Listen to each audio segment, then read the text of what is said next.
Good morning, you guys. I will give everybody the opportunity to start coming in. I'm gonna do a little short live right quick. Hey Letitia, hey Clarinetta,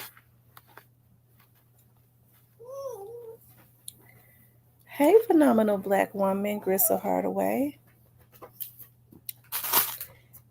Holiday Tracks HD Bully,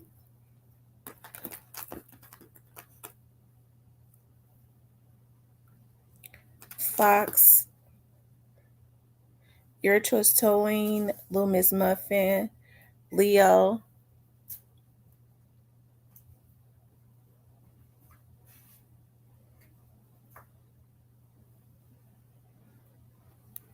Good morning, Rita. How you guys doing this morning? It's early.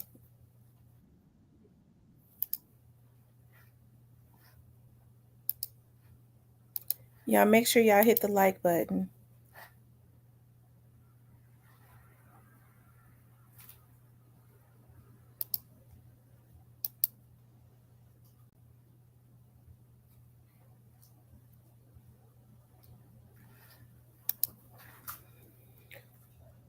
Um, yes, it's cold and it's raining. I wish I could stay in, but I can't.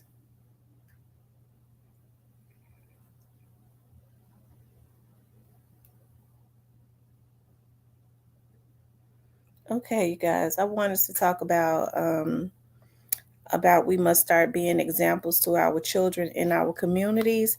Hey Diane. Hey Fox, Crystal. We must start being examples to our children in our communities and um holding um the entertainment industry responsible, right? And I'm gonna talk about why. I think I've talked about this before, but I'm gonna get deep into that. Oh yeah, everybody be careful because y'all know the big C has returned as a different strand, and I'm hearing that the hospitals are full. Like I was not feeling good yesterday. My grandbaby was not feeling good. I feel a lot better today, but my grandbaby, I kept her yesterday, and she was, my heart was so hurt. She had a fever, and all she just did was just lay down. And but she had an appetite because she was just laying down on the couch, and every time I got ready, I had some food. She raised up, so she was still eating. But yeah. So make sure you wear your mask. Tamara says, I work at a hospital and our units are full. See, I'm telling you, they said that they're not saying anything about the big C um, returning in record numbers because they don't want to have a shutdown. They don't want to have a shutdown, which is sad. So, what they're wanting to do is they wanted for people to, just they're being irresponsible with that. I think that's very irresponsible of the politicians. Okay, yeah, we're gonna pray for him. We're sending healing prayers. They better shut it down.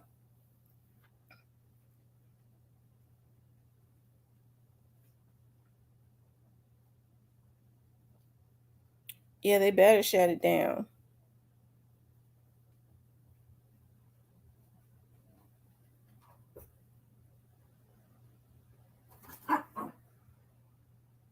That's sad.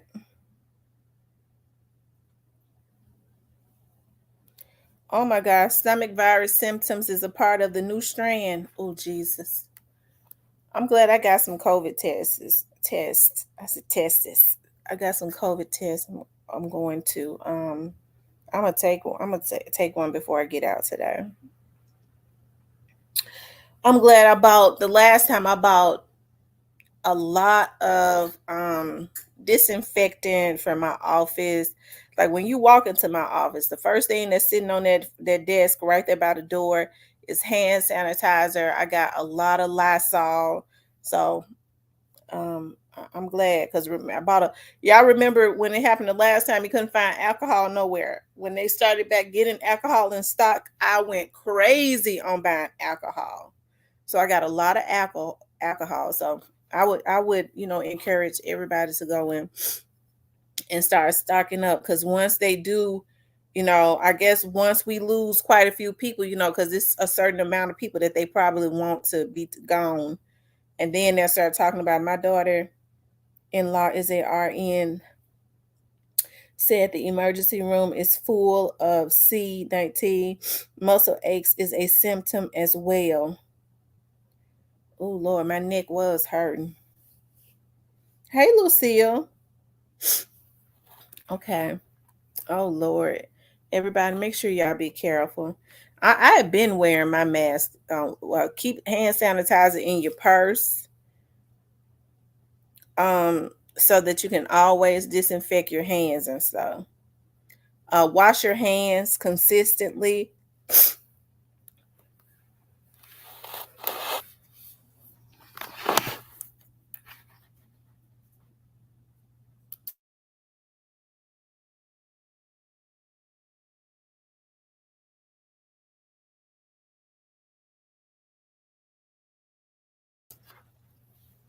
Yeah, make sure you wash your hands consistently.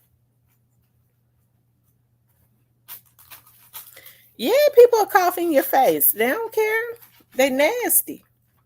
A lot of people go into the restroom and won't even wash their hands,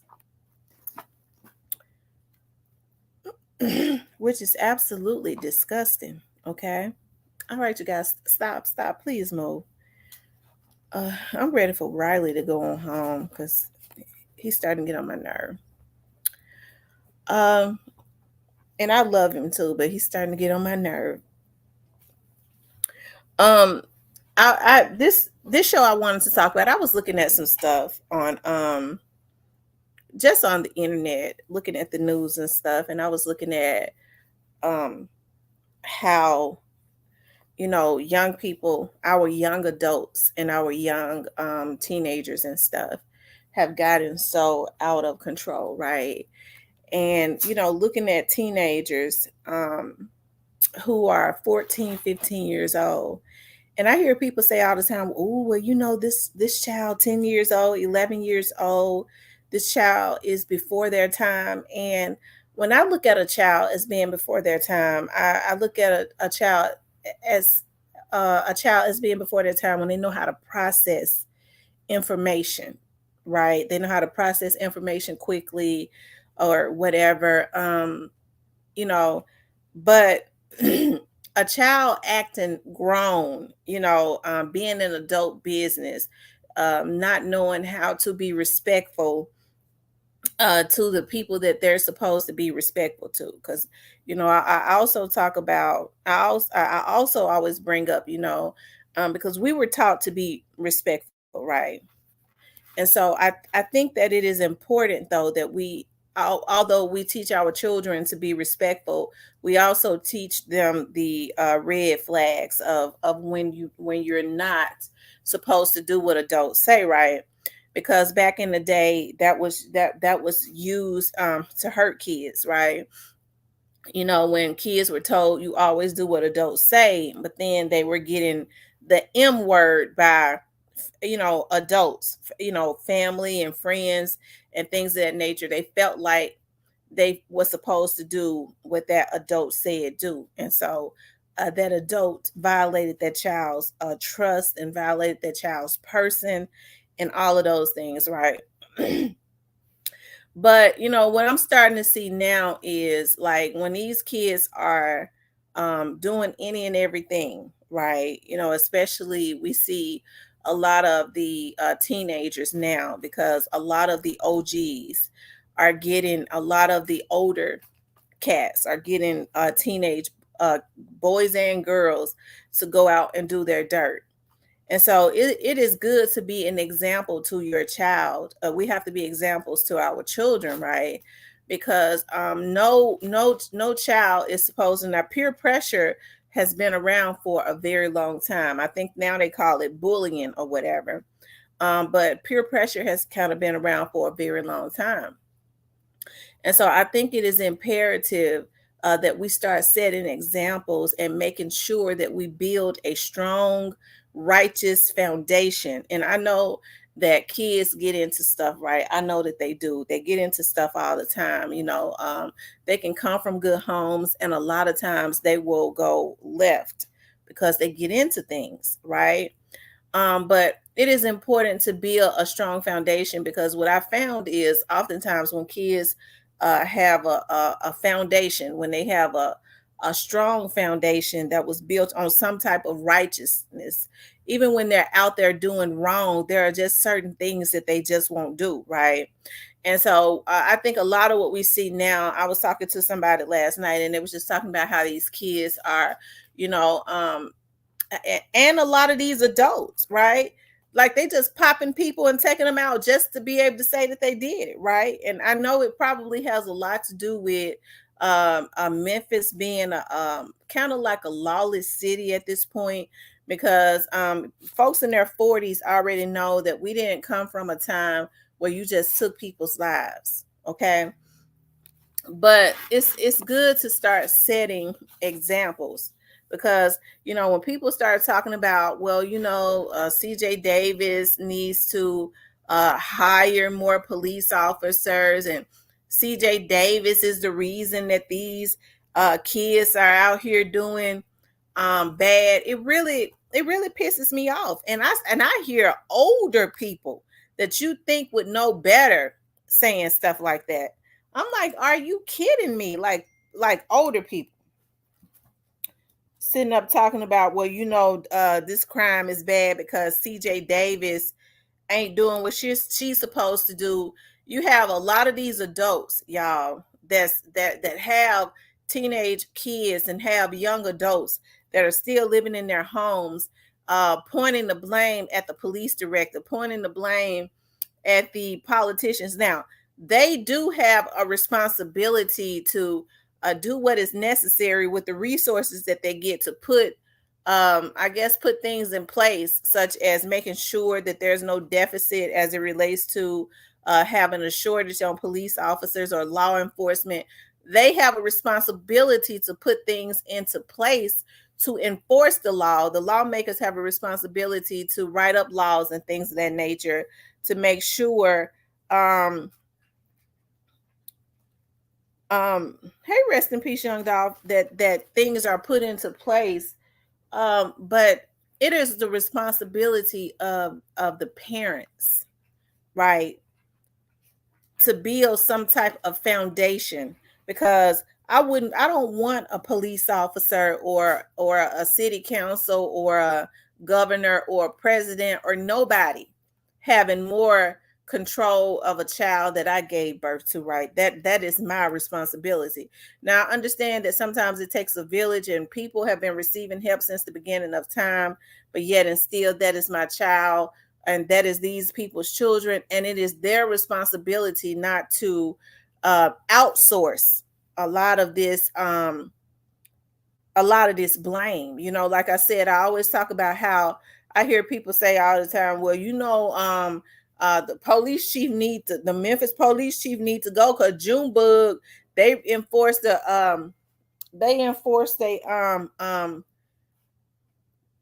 what's the word that I'm looking for? They enforced, it's right on the tip of my tongue. I lost my train of thought. They enforced the curfew, and Junebug still ain't in the house. Well, it's not the police responsibility to make that sure that Junebug is in the house. If Junebug is 15, 16 years old or younger or older, because you have responsibility of your house. Even when my girls turned 18, 19, 20, 21, I have a certain time that I don't want my door open. I have a paranoia anyways about my door, people running in and out of my house, right? Even when I have company, I'll tell them, listen, you can have all the food and liquor that you want. I just require one thing. I don't like for my door for you to stand in my door with the door open. I don't like for people to run in and out of my door, right? And I'll keep my door locked at all time. I have a paranoia about that. Okay, I just want you to respect that. Just don't run in and out of my house and don't keep my door open. I feel vulnerable, right? But even with my daughters, when they was grown, they was living with me. They could do whatever they want to do. If they 19, 20 years old, 21, right? Years old. Hey, well, mama, I'm 21 years old. Okay. I'm 21 years old, so I don't have to be in the house at 10. Okay, you don't have to be in the house at 10. But hey, I would suggest that you be settled in wherever you're gonna be. That's what a mother says, but you can't walk in this house at 10. You can't walk in this house at 11 or 12 because I'm not gonna get up and let you in. My house is not a revolving door. Okay. So if you want to get in here, I suggest you be in here in a house that I pay mortgage on. Because I can't tell you what to do, but I control the house that I pay mortgage on. I suggest you be in here at about 11. Because if I'm laying there sleeping, you using my door as a revolving door, that's a problem. You making me vulnerable. And I'm not going to be vulnerable in a house that I pay $1,600, $1,700 mortgage on, right? So I think parents should tell their children that, right? Because even if you have like grown kids that like to throw up in your face, I'm grown, okay. But if they respect you, first thing they're gonna say is, look here, I need to be trying to get home by this certain time because my parent, I'm talking about if they are an adult. My parent, I can't walk into my mama's house after 11 or 12 o'clock or something like that. But if it is a teenager, I would think that a teenager is supposed to be in the house before the sun go down. And that's the issue that is that's the problem right there, right? Folks are sitting up outsourcing the blame. Well, little Rufus, the police ain't nothing. I don't even know where little Rufus at, and the police ain't trying to find him. The police don't be trying to do their job and make him get into the house. Y'all, when are we gonna stop outsourcing the blame, putting responsibility on people, on other people, when we're supposed to have the control over our kids? I say all the time, even before it gets to the police department, the parents have the responsibility to stop their children from committing a lot of this crime, right? If they consistently looking into what their kids doing. And I'm not saying that a parent that has a kid that's out there doing bad is a bad parent. No, I'm not saying that, because I know a lot of parents do the best that they can. But I feel like, when we're sitting up talking about single mothers and things of that nature all the time, that could be a double-edged sword, right? We have a lot of single mothers and fathers that are just pure D irresponsible, right? They kind of encourage and uphold what their children do, right? Those are the ones that I'm talking about. But then on the other hand, when you have single mothers that have children and they're working, because now, if it's a single parent home, sometimes you have to work several jobs. So if she's a single mother and she's got several kids, oftentimes the oldest child, if she don't have any help, is going to have to be the one to be at home to take responsibility. We're making kids adults before they should. A lot of kids don't even have a childhood because they've been put in a position at 9 or 10 years old where they have to oversee all of their other siblings, right? And so while mama worked, now, if mama didn't work, they wouldn't eat. Okay. And so we put a lot of responsibility on the mothers, and a lot of those mothers are good mothers. And I say all the time, oftentimes we make bad decisions as it relates to because I've made some bad ones, who we had these babies with. So we have to be more responsible with that, right? The only thing about it is, I always talk about, I was blessed. I had a support system, or else I would have been just like any other single mother, just out there with no help, no nothing. If working, trying to make ends meet, if I didn't have a strong support system at home, right? But these fathers are going to have to start getting into their sons' lives, whether the mama was a jump off or not. and their daughters' lives and being more responsible, y'all. I think it's like a double standard. We put all of the responsibility on the women. And I say all the time, women, hey, don't be careful about who you open your legs to and who you have these babies with, right? I know that we all make mistakes and things of that nature, but we shouldn't be making those 6, 7, 8, 9, 10 mistakes. Okay. Because that's what we seeing happening, right? We see a lot of women having a lot of babies back to back to back to back. And I know a lot of it comes from hurt. I've counseled with women and teenage girls also, right? I've talked to them too.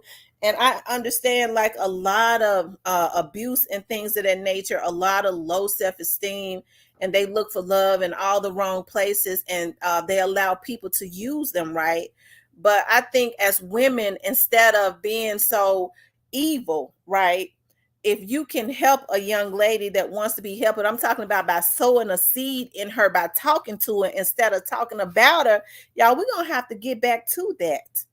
We're going to have to get back to that. Like I said, we're always looking to outsource a lot of what goes on in the Black community when we have the resources. A lot of this stuff that we could take care of within our own, we can handle in our own community. Like women, we're the models of our households and of our communities.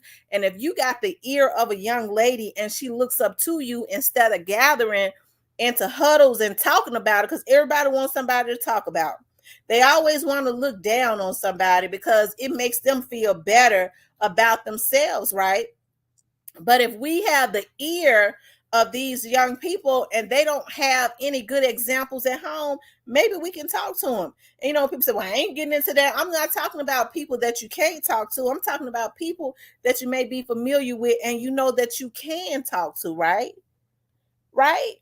Especially if they don't have these types of examples at home. That's the reason why I stay on the necks of a lot of these OGs, right? I think it's a darn shame before God that you have you know older guys who, instead of, especially if they have the influence and these young boys look up to them, instead of trying to guide them in the right direction, they look at this as a opportunity to start sending these little dudes out to do dirty work, right? Thank you, Roberta, for being a member. Rest in peace, young dog said something. I missed it.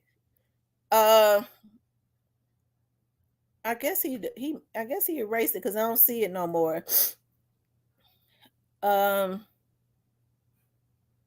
He said, "What's popping, Miss T? Glad you doing it live on this.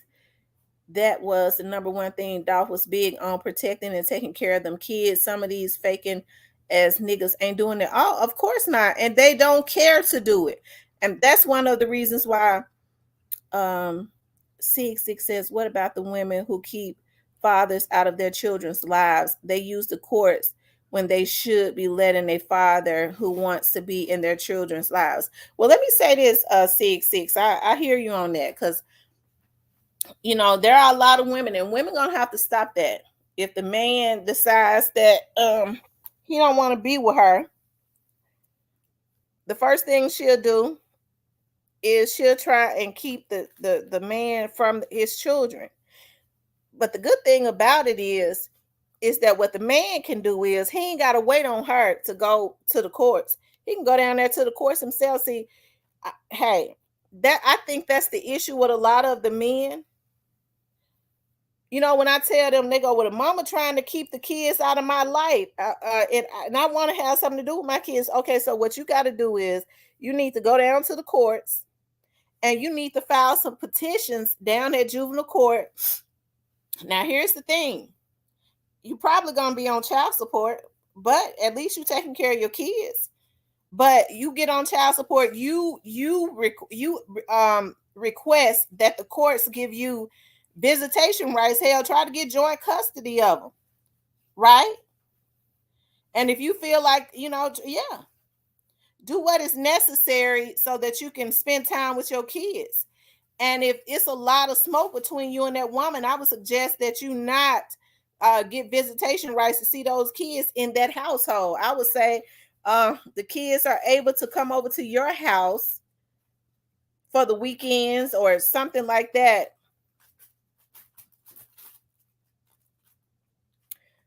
You're right, but I've seen some fight, and I'm one of them. The courts are against black men, whether they do right or not. Okay, get a lawyer and keep fighting.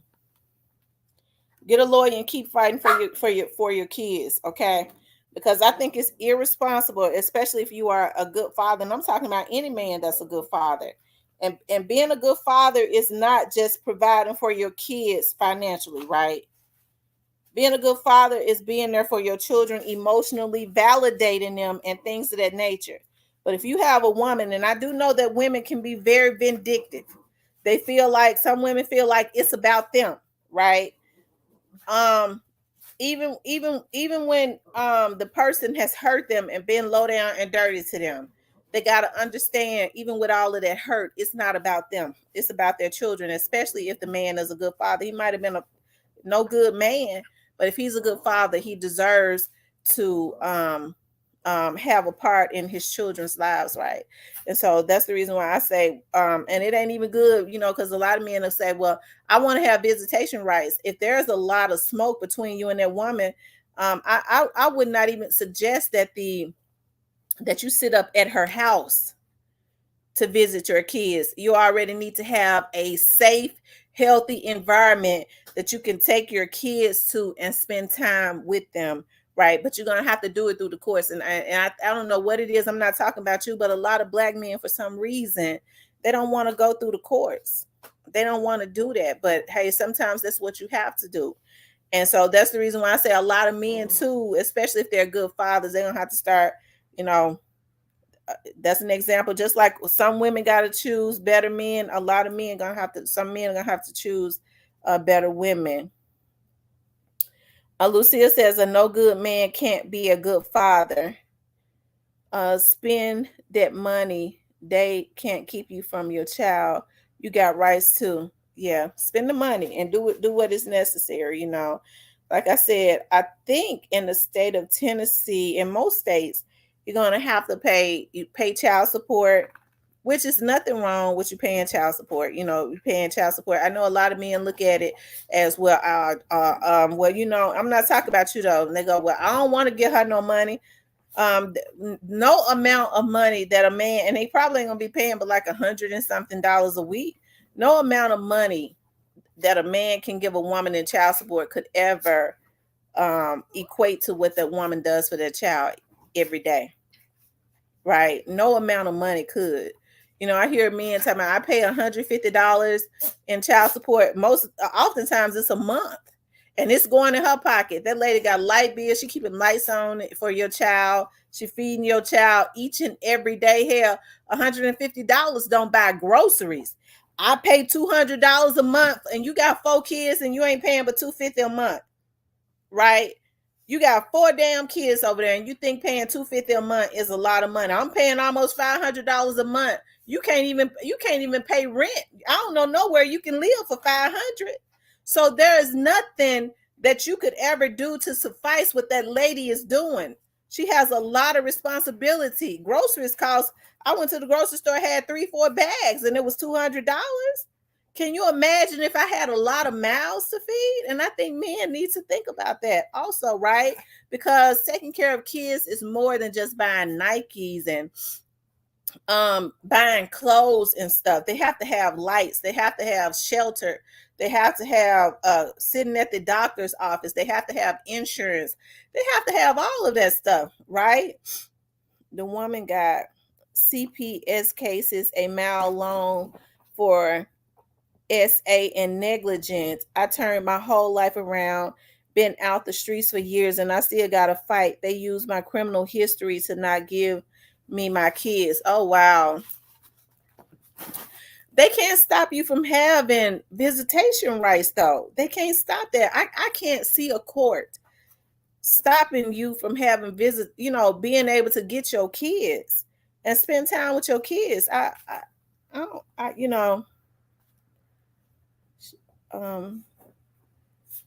CPS cases, Child Protective Services. So that means that if she's had if CPS is involved, that means that there is some abuse, some negligence, like you said, all of that's going on. Get you a lawyer and get your kids. If she's got CPS cases, that means that there is something else going on that is not conducive to your kids being in their household.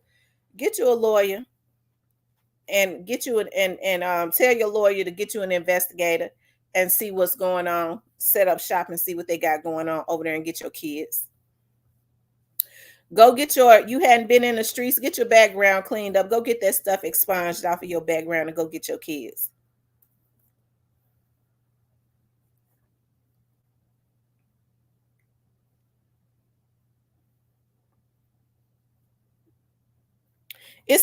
God damn it.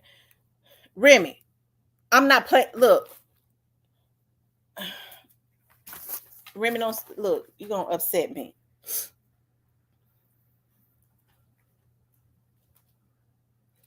Y'all, she took a whole ball, and I'm gonna have to go pour this out.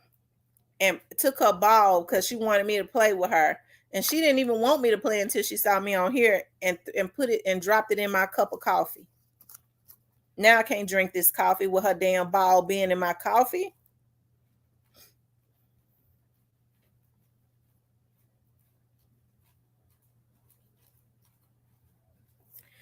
Because see, with the court system, it's based on proof and stuff. I do child custody. I work with family attorneys to do child custody cases all the time, and it's based on make proof.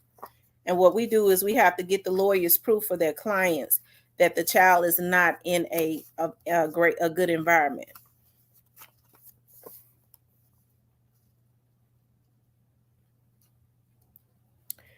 I was thinking the same thing. You feel like some people having kids just for, well, you know what? I've heard women say that. It's unfortunate. I've heard women say, and you know when you hear women say that they have kids so that their AFDC can go up and they've had kids. Hold on, y'all.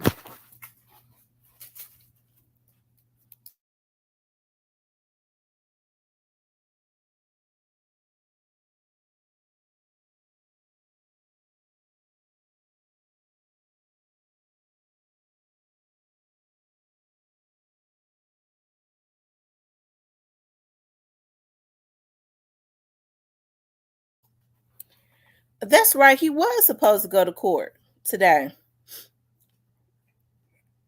Court starts at 9 o'clock, so we'll know in a few minutes. Yeah, I think court starts at 9. But I've heard girls say that they have children just so that their check can be, you got to be in a bad state mentally if you're having children, to be able to get a check every month, right? Let me see how much money a woman with 5 children gets.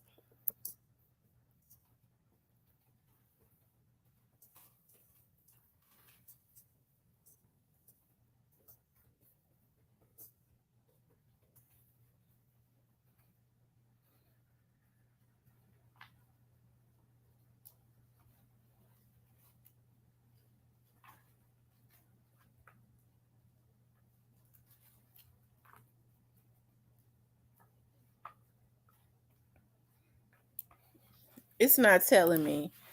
But I imagine that a person gets what, about $150 per child? I mean, $150 per child is about, and it's probably less than that. But let's just say it's $150 per child divided by 30 days. That's $5 a day for a child, y'all. A child can't eat off of $5 per day. That's the reason why I say it's got to be some mental healing in our community. They giving them $400 per child for welfare? I don't think so. I think they get about 100 and something dollars per child.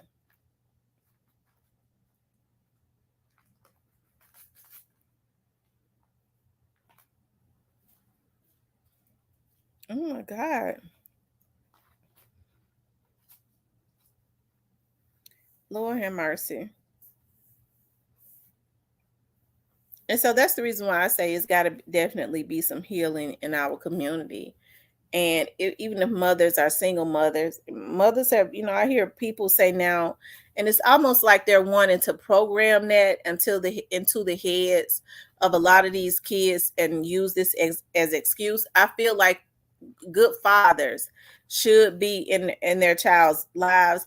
I don't understand why a person wouldn't want to turn their life around to make sure that they are producing healthy environments for their children, right? But instead, what I see now is a lot of immature men, especially these young adults in their 20s and stuff, talking about, yeah, my son born into this. So they're automatically, and the girls are allowing them to do it. Well, I'm a gang member, so my son is automatically a gang member. It's almost like they're not, these kids, these babies now don't stand a chance, a lot of them.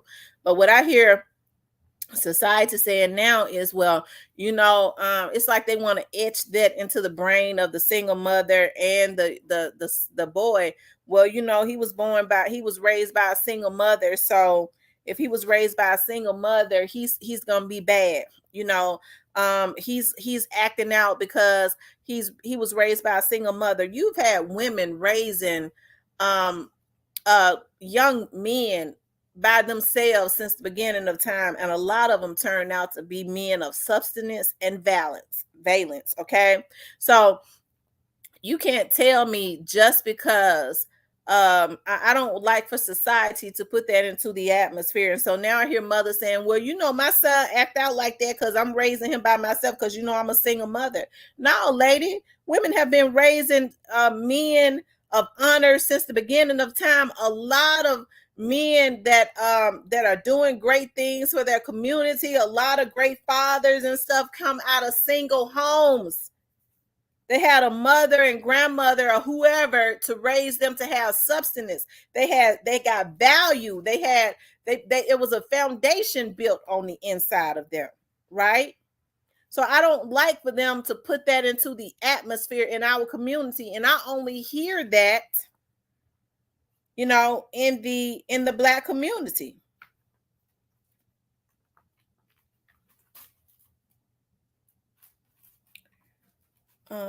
My daughter mean to her daughter because the dad don't deal with her or the child. That's sad. I've never been mean to my children um because of their fathers. Y'all know I joke about their fathers and stuff all the time. I was listening to, I was drinking a little wine the other day, and I was kind of joking about I was looking at that yesterday. I said, "Oh Lord Jesus, I can't drink wine and be on here." I was talking about the situation that happened between my child's father and I. But I'm gonna tell you something about my child's father.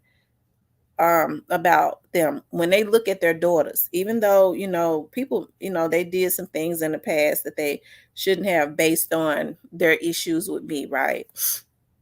When they were around their daughters, even when I see them with their girls now, I see how they look at their girls. And I've always known that they love them, right? I be looking at them when I see them with them now, and they have their own relationships and stuff with their fathers. And I validated my daughters. I did. Now I talk about when my daughter had, she went off to college, and she met that African, and he thought that he was going to I don't know what he thought, but he didn't know. He just didn't know. He didn't know the type of mother that she had. But Tam was drinking that white Hennessy. I was drinking that wine. I was drinking that wine. Because I absolutely 100% don't have no issues with my daughter's fathers. I'm happy that they have built their own relationship. I did not, down through the years, tell them your own daddy don't love you. I never tried to influence them about their fathers. When they did not see them, I didn't try to influence them about them, because I had to do what I needed to do to validate my girls, right?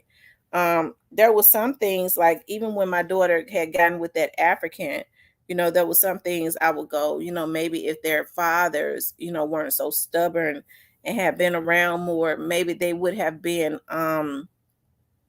she would have been validated in that sense. He could have spoken to her, because my dad would talk to her and stuff, but it's not like a grandfather talking to his granddaughter and a father that is validating his daughters, right? Telling him all the tricks of what guys do and all of that, right? It's different when I say it. It's she listened to a grandfather, but it's just it has a different effect when their father says it, and you're talking about the relationship of a father and a daughter, right? I think they would have received it a lot better, right? And so now they have their own relationship and stuff. They're adults with their dads or whatever. So um hey, I could only hope. But when growing up, I always did whatever I could to validate them. I never told them, well, your dad ain't this, your dad ain't that. Because I know when you're sitting up telling your kids that when you're sitting up telling your children, that you're talking bad about their dad. Because I know a lot of women, out of hurt, they have it really bad and projecting that and telling kids too much. Your own daddy won't take care of you. Your own daddy don't love you. So now what you're doing is you're making your child think that they're not worthy by telling them your own daddy don't love you. I would never in my life get angry enough to tell my child, because kids are growing, their brains are developing. They start to develop all of this anger that your own mama or your own daddy don't love you because of how I feel about them. Rather it's true or not, I think that it is important not to put that into the atmosphere, right? Because that influences them, their self-worth and all of that. I never did that, regardless to how I felt, regardless to how we stayed into it in the background. My children never heard or knew that, which is why they don't have any type of disdain towards their fathers right now. They can have great relationships. It makes me feel really happy. My oldest daughter, when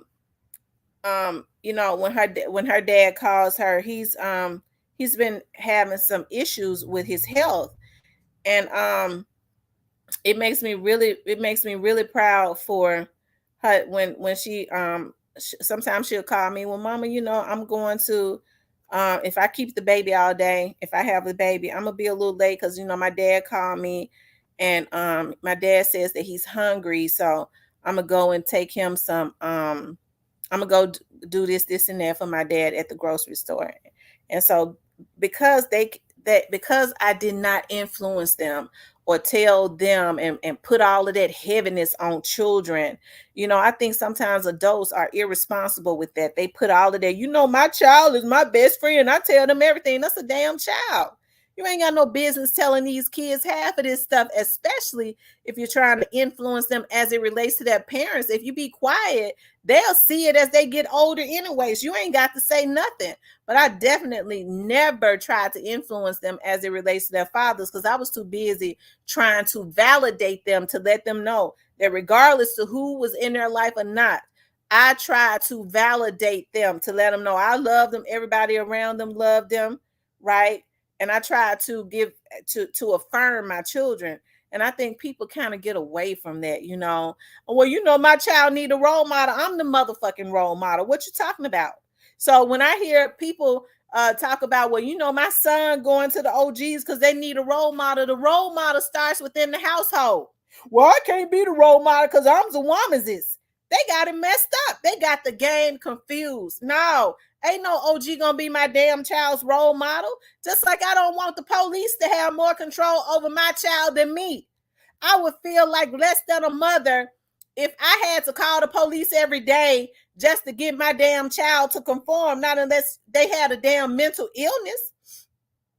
Well, I had to call the police because my son, there was a lady, but hey, I never got mad about this. I remember an officer friend of mine, Moo Riley, used to talk about, he used to ride around the West Precinct, which was around the Midtown area. He was a white guy. Sit down. And he talked about how this grandmother was raising her grandson. And he said every night when he was on at work, he already knew when the dispatcher dispatched him to that address that he had to go to the address, and they would have to make the grandmother would call, because the grandson that she was raising, who the mother and father had left with the old grandmother, she was an older woman, she would call, my grandson won't get in the bathtub. So he said he already knew when the dispatcher came over the radio and gave the address, okay? He already knew what they had to do. And so they would have to go to the address almost every night, and then walk in, and he already knew why they was walking in, and the grandson would go get in the tub and they would leave. Right? You know, stuff like that, because he said that that was an older lady who was having to take care of her grandkids because, you know, both parents were strung out on drugs. You know, that's different. But as a mother, as a father, you know, I never wanted to be a friend to my kids. I always wanted them to feel comfortable enough uh to um to tell me anything, but they always know that I'm mama. It ain't gonna be no cussing in front of me. I ain't never in my life cussed in front of, never in my life cussed in front of my mama. My sister made a mistake, and was my sister and I was talking, was kind of joking around Christmas, and she forgot my mama was sitting there, and she said shit. And my mama said, "What did you say, girl?" And oh my God, you talking about embarrassed. Oh my God, I'm so sorry. My sister felt so bad, she got up and left. My children have never, I was shocked when somebody told me that my oldest daughter cussed. I've never heard my kids cuss. They said my baby girl cussed, the real quiet one. I can't believe it. I've never heard. I can't believe that they cuss. But so they tells me that they cuss. But my girls already know not to cuss around me or any adult or any elderly. He says I did, and I got my wind knocked out. My sister called me on three-way one day. I didn't know my mama was on the phone. Me and my sister joke around a lot with cussing at each other. And my mama was on the three-way, and I said, y'all know how I can get down and cuss.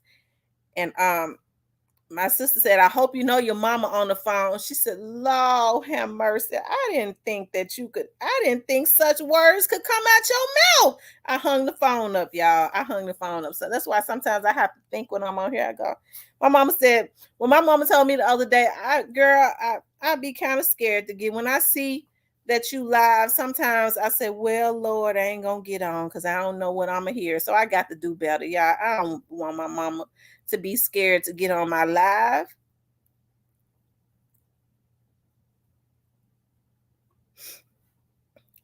My mom brushed my teeth and dishwashing liquid.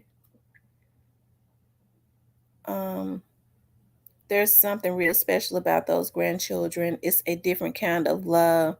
Mine melts my heart. All they have to do is say, "Grand." Oh, I love my grandbaby so much. Ooh, I love her. I have such patience with her. Oh my God, I love her so much. You're right. It's something different. Um, and I love how my daughter is with her daughter. She is so patient with that baby. And that was the one that like had ants in her pants. She was like, "Mom, I'm getting ready to go here. Mom, I'm getting ready to go there." And people think that she was always real busy, even as a baby. And people don't believe me. Like when she would eat, she would stand up and eat. Okay. When she started walking, she didn't really start walking, she ran. I mean, I always tell people, y'all, that's my special little child. Okay. She's special. Um, I don't say certain things around my mom and father either. Yeah, I didn't hear my dad cuss until I was like in my 30s. And he said shit and damn. And I was like, what? My dad cuss? As kids, never heard him cuss. And I've never in my life heard my dad call a woman out of her name. My dad got 6 girls. I've never in my life heard my dad call a woman out of her name. Ever. Never heard him say anything about a woman other than that woman crazy. Ooh, that woman is crazy. That was his favorite thing. Ooh, that woman is crazy. That was his favorite thing to say when he were, women that, that was crazy.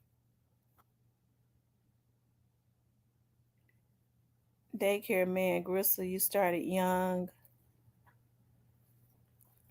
But I wanted to talk about a lot of these entertainers, and that's what made me want to talk about the entertainers when I think about what's going on, especially around the Memphis community, and I think I was looking at this. I be on Facebook quite a bit. I like to read comments and stuff. And I was reading comments in this it was this post that came down my timeline, and it was showing Angela Simmons, and I was reading all of the comments. Y'all know those promos that they be having, because those be promos. Look, I'm not playing with you. Okay. And people was talking about, for the most part, her and Yo Gotti. And then it was talking about how people was how people in Memphis, somebody had posted that, people in Memphis, some people in Memphis had turned on Yo Gotti, right? People in Memphis had turned on Yo Gotti for Young Dolph. And then I saw some people saying, no, Yo Gotti and them was, wrong for what they did to Young Dolph. People have a mixture of how they feel about that, right, for the most part. But I think any human being can agree and attest to that what had happened to him was not right. And I think, what people that lives on the outside of Memphis don't understand is you have some people, especially if they're still in the hood, whatever they feel, they're not going to say anything. And I can't be mad at those people for I can't be mad at those people because they got to live in the hood, and regardless of what they feel, because some people that they may not have even cared for Young Dolph, but they went, dog, that was just wrong what they did to Young Dolph. I think the negative energy that they had put into the atmosphere, and then just taking a human being's life was just evil, like on so many levels, right? And so that's the reason why I say that these entertainers, although a lot of them don't agree with it, they have a responsibility. They have a responsibility to the people that helps to make them rich. You talk about us in the community, it is us. Even if we got teenage kids and stuff like that that's downloading their music, a lot of these teenage kids ain't got no damn money. So they get the money from their mothers. The mothers and the fathers are paying for the internet to be able, so that they can, even if they download it and listen to their music, if the parents weren't paying for the internet, they wouldn't even be able to pull their music up and listen to their music, even on social media, on YouTube, where they get paid off of their social media pages every time we listen to their music, anytime we download and stream their music. They do have a responsibility of what they put out into the atmosphere, right?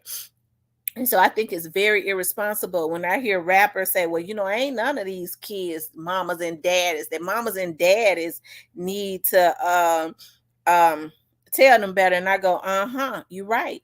What the mamas and daddies need to do is, especially those artists that feel like that, you're right.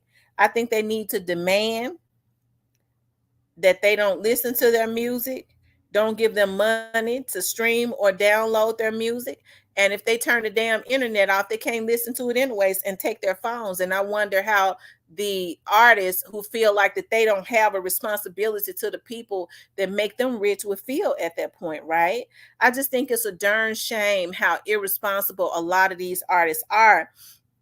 And I think about it, regardless of how people feel about CMG or how people feel about Paper Route Empire, anybody that has a human soul, right, gotta know and gotta say, hey, that was wrong what they did, right? I have cousins that are out in the streets, and I don't know what they do.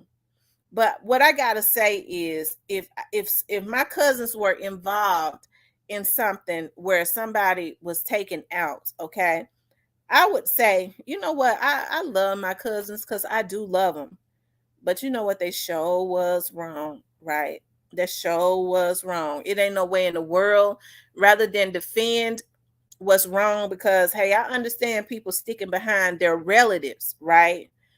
So rather than defend what's wrong, I won't say nothing, right?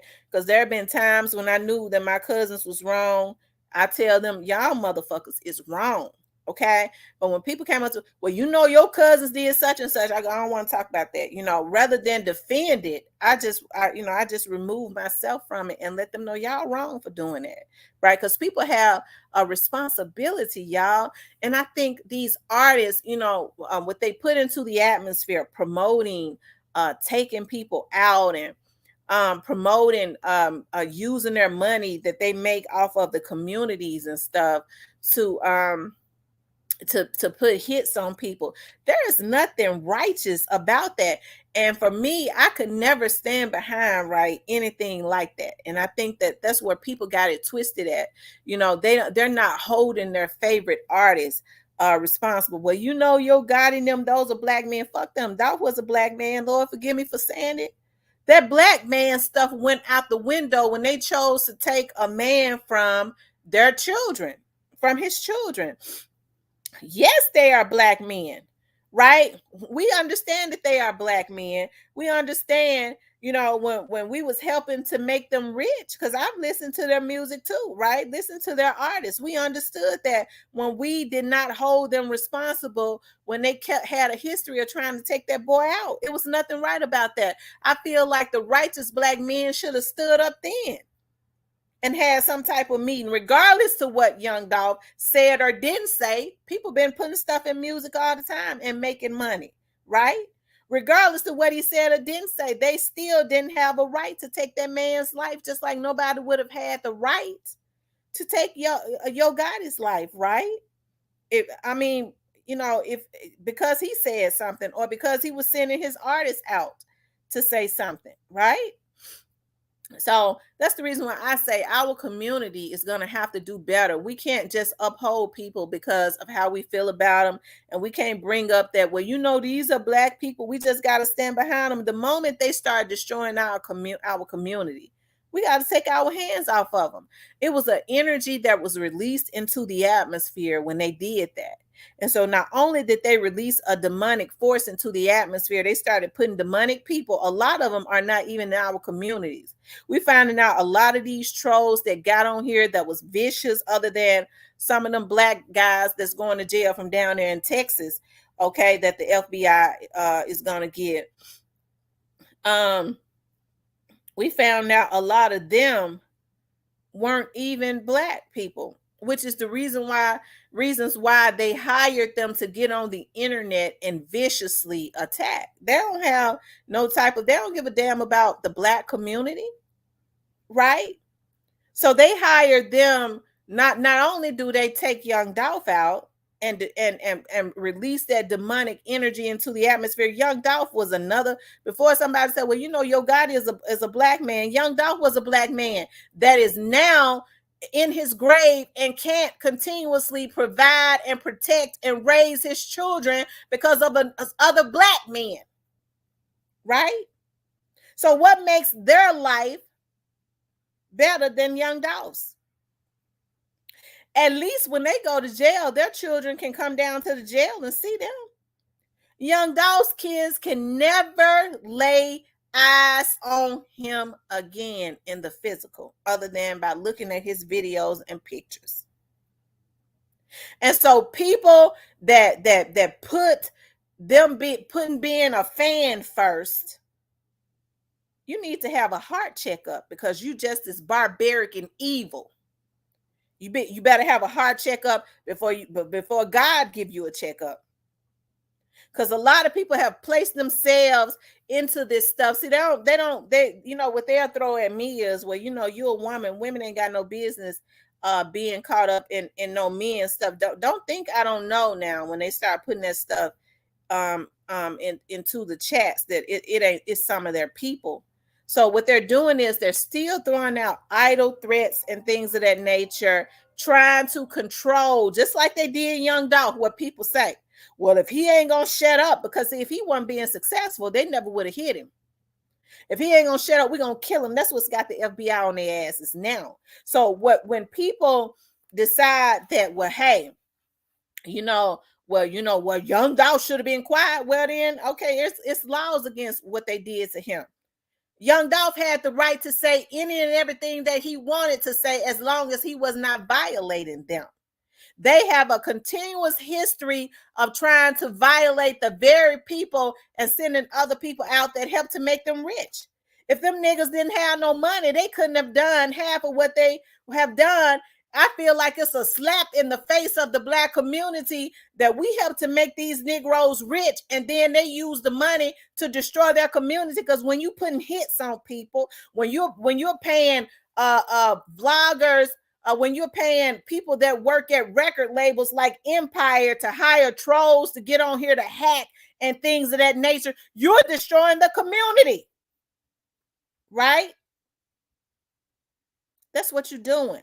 You're consistently releasing stuff into the atmosphere and destroying your very own community, because if they didn't want people coming at them, they never should have did it.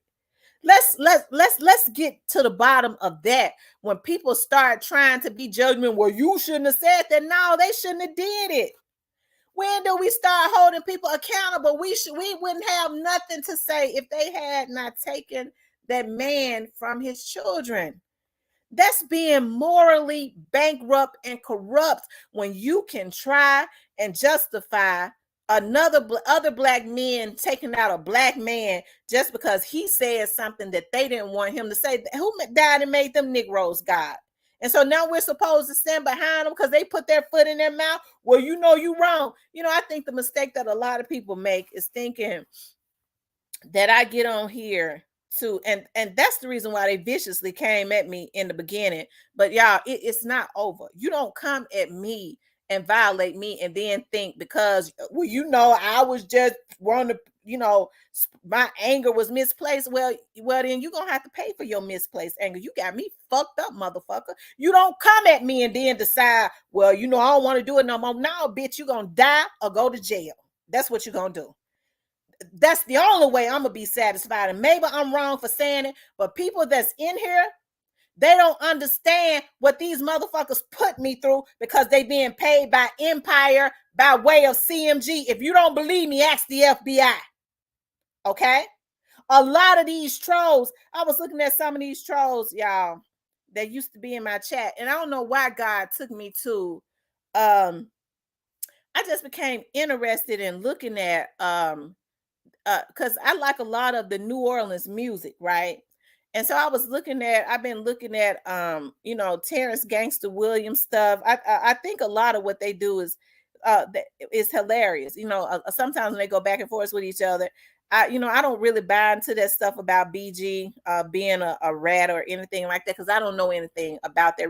BG did 13 years. I can't imagine somebody doing 13 years for a charge, having a gun charge, being a damn rat.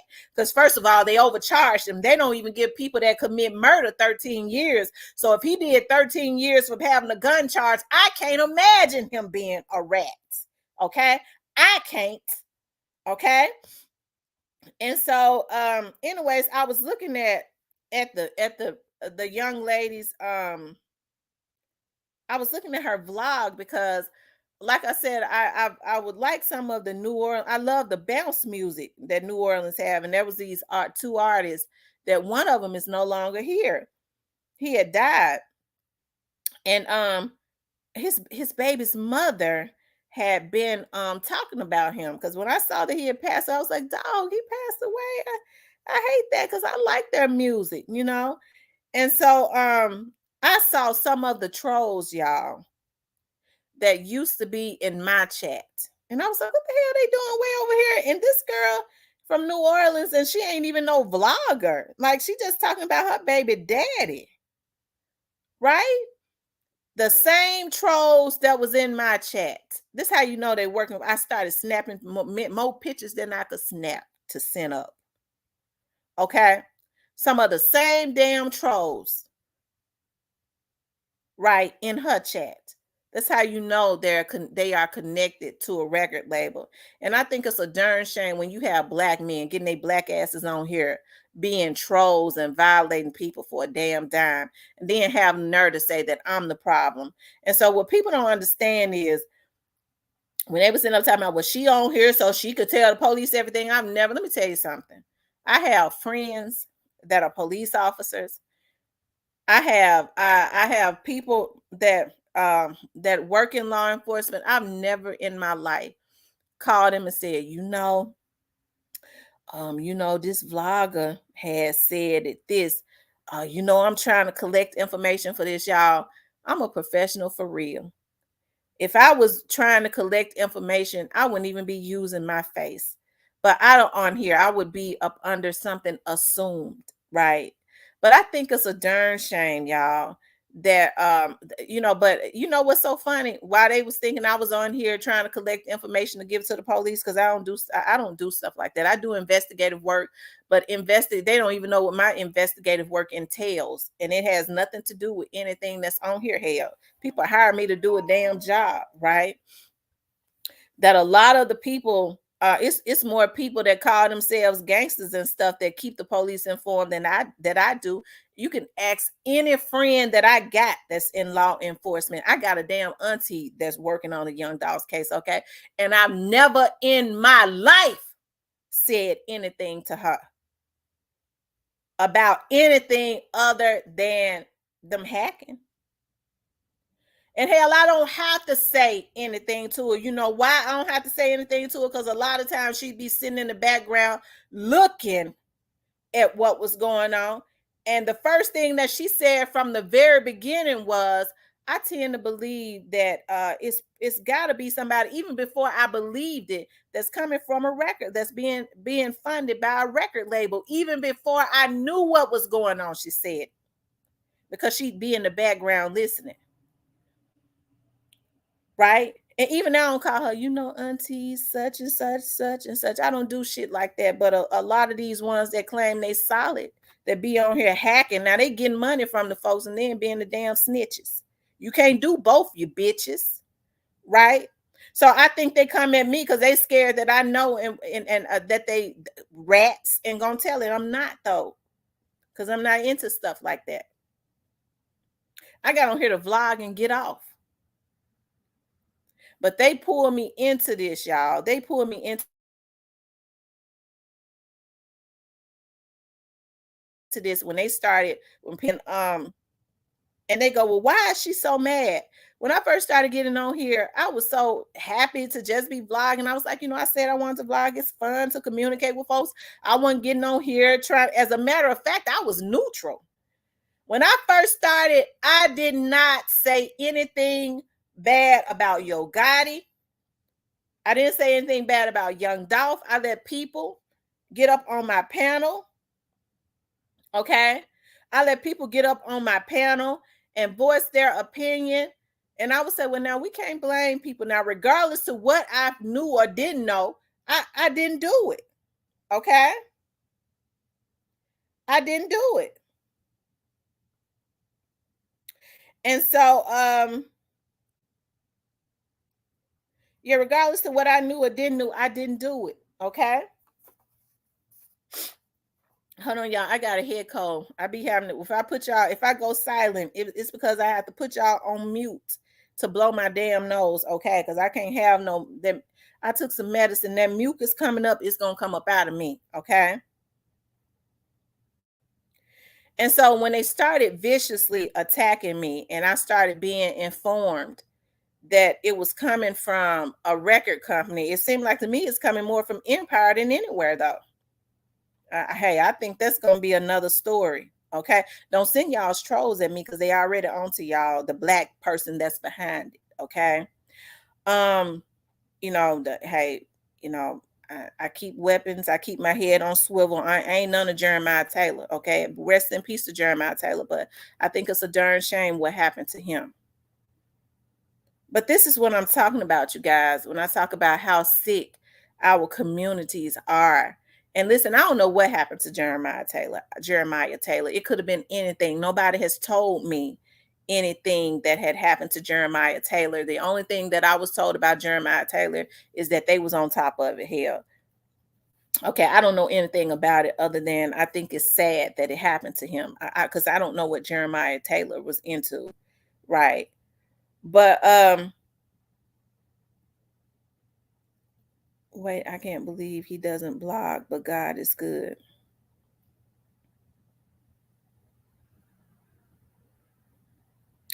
Right.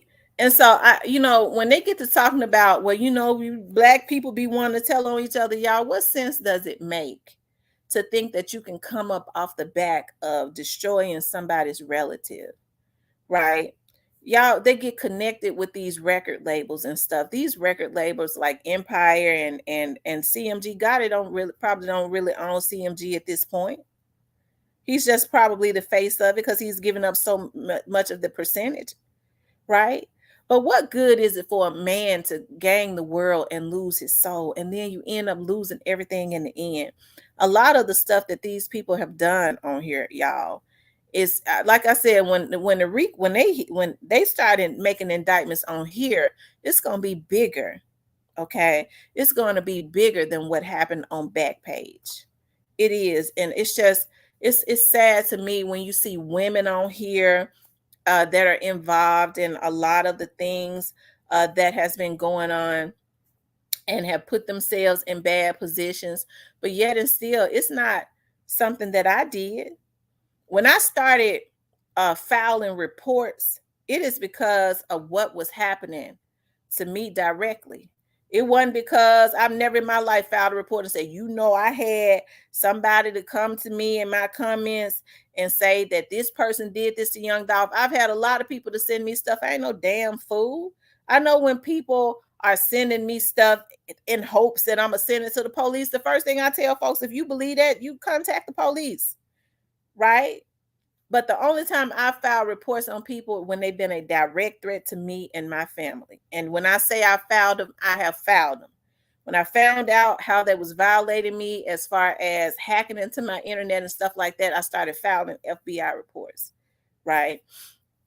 But as far as well, hell, I would say that I'm probably more solid than anybody. And whatever they know, these folks was getting into my damn chats.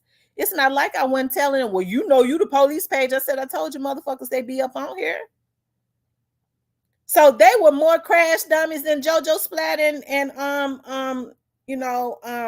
straight dropping them, these old Negroes, because you'd be surprised about these old trolls that's behind a lot of this hacking, these old ass bitches on here.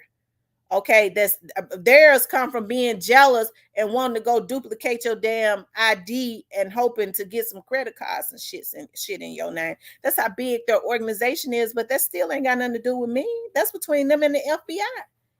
I wasn't the one that told them they was already up on the investigation, right? But I think it's a darn shame, even still, you got people that, and trust me, some of these thugs they've told way more than I ever could. Cause I already told y'all, I don't have no issues, especially when there are violations as it relates to me and going to the folks. Why would you violate me? But as far as trying to get on here and find out information, everything them folks needed as it relates to the Young Dolph case, they got the majority of it from the people that was involved the night that it happened, because they jumped their asses on social media. And what they did was subpoenaed their damn emails and their social media accounts and got everything that they needed when they was sending each other messages. That was way back 2 years ago, when they was getting on here threatening people. They were sending subpoenas to Google and tracing back the IP addresses of the people that was getting on here threatening folks. That's how they was able to figure out who were all involved. I could say that now it's going on 3 years. They got their case wrapped up. So I would be a damn fool to get on here and say, well, I started talking about the Young Dolph's case just to give people the opportunity to talk about it, because everybody was, so everybody is intrigued. It wasn't on here. I'd be a damn fool to say, well, I came on here to solve the Young Dolph's case. I could never solve it because I don't know everything that goes on in the Young Dolph's case and don't want to solve it. I ain't on the case. I trust the people that's connected to the witnesses, that's got all the evidence, that know everything from A to Z to solve their case. See, I'm mentally sane, okay? They understand that a lot of people on here got on here to witness tampering. They're gonna find themselves with some charges in the end. Witness tampering is a crime. They got on here to witness tamper, to witness intimidate, to jewelry tamper. That's what a lot of these vloggers got on here to do by way of some of these record labels. Okay? From what I was told. That's what I was told. But it all goes back to our community, y'all, not setting good examples, because you would think that some of these men would know better. They get on here, okay? They act like a bunch of damn fools. They use the fact that they crackheads and meth heads, right? They crackheads and they're meth heads as excuses for doing a lot of what they do, right? That's what they do, y'all.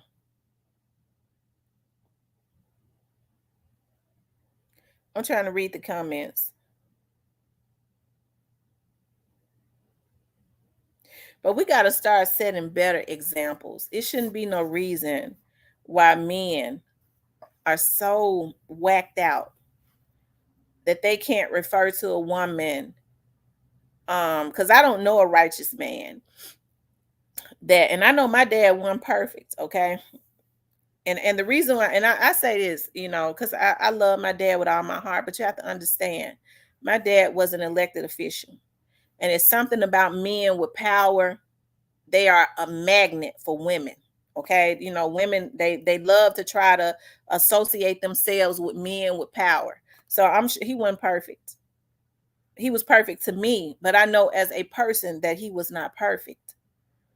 But I've never in my life heard my dad call a woman out of her name. I don't know why men, they supposedly righteous, right? But they can't even refer to a woman, young lady, or anything. She all kinds of B's and H's. And I've said from the very beginning, until black men get it right and start treating the right black women right, they can't have no luck, because the woman is the blessing. People take a lot of these ideologies and they want to use some of it, and they don't want to use all of it. Well, I don't believe this and that. Well, do you believe that the man is the head? Yeah, the man's the show, the head.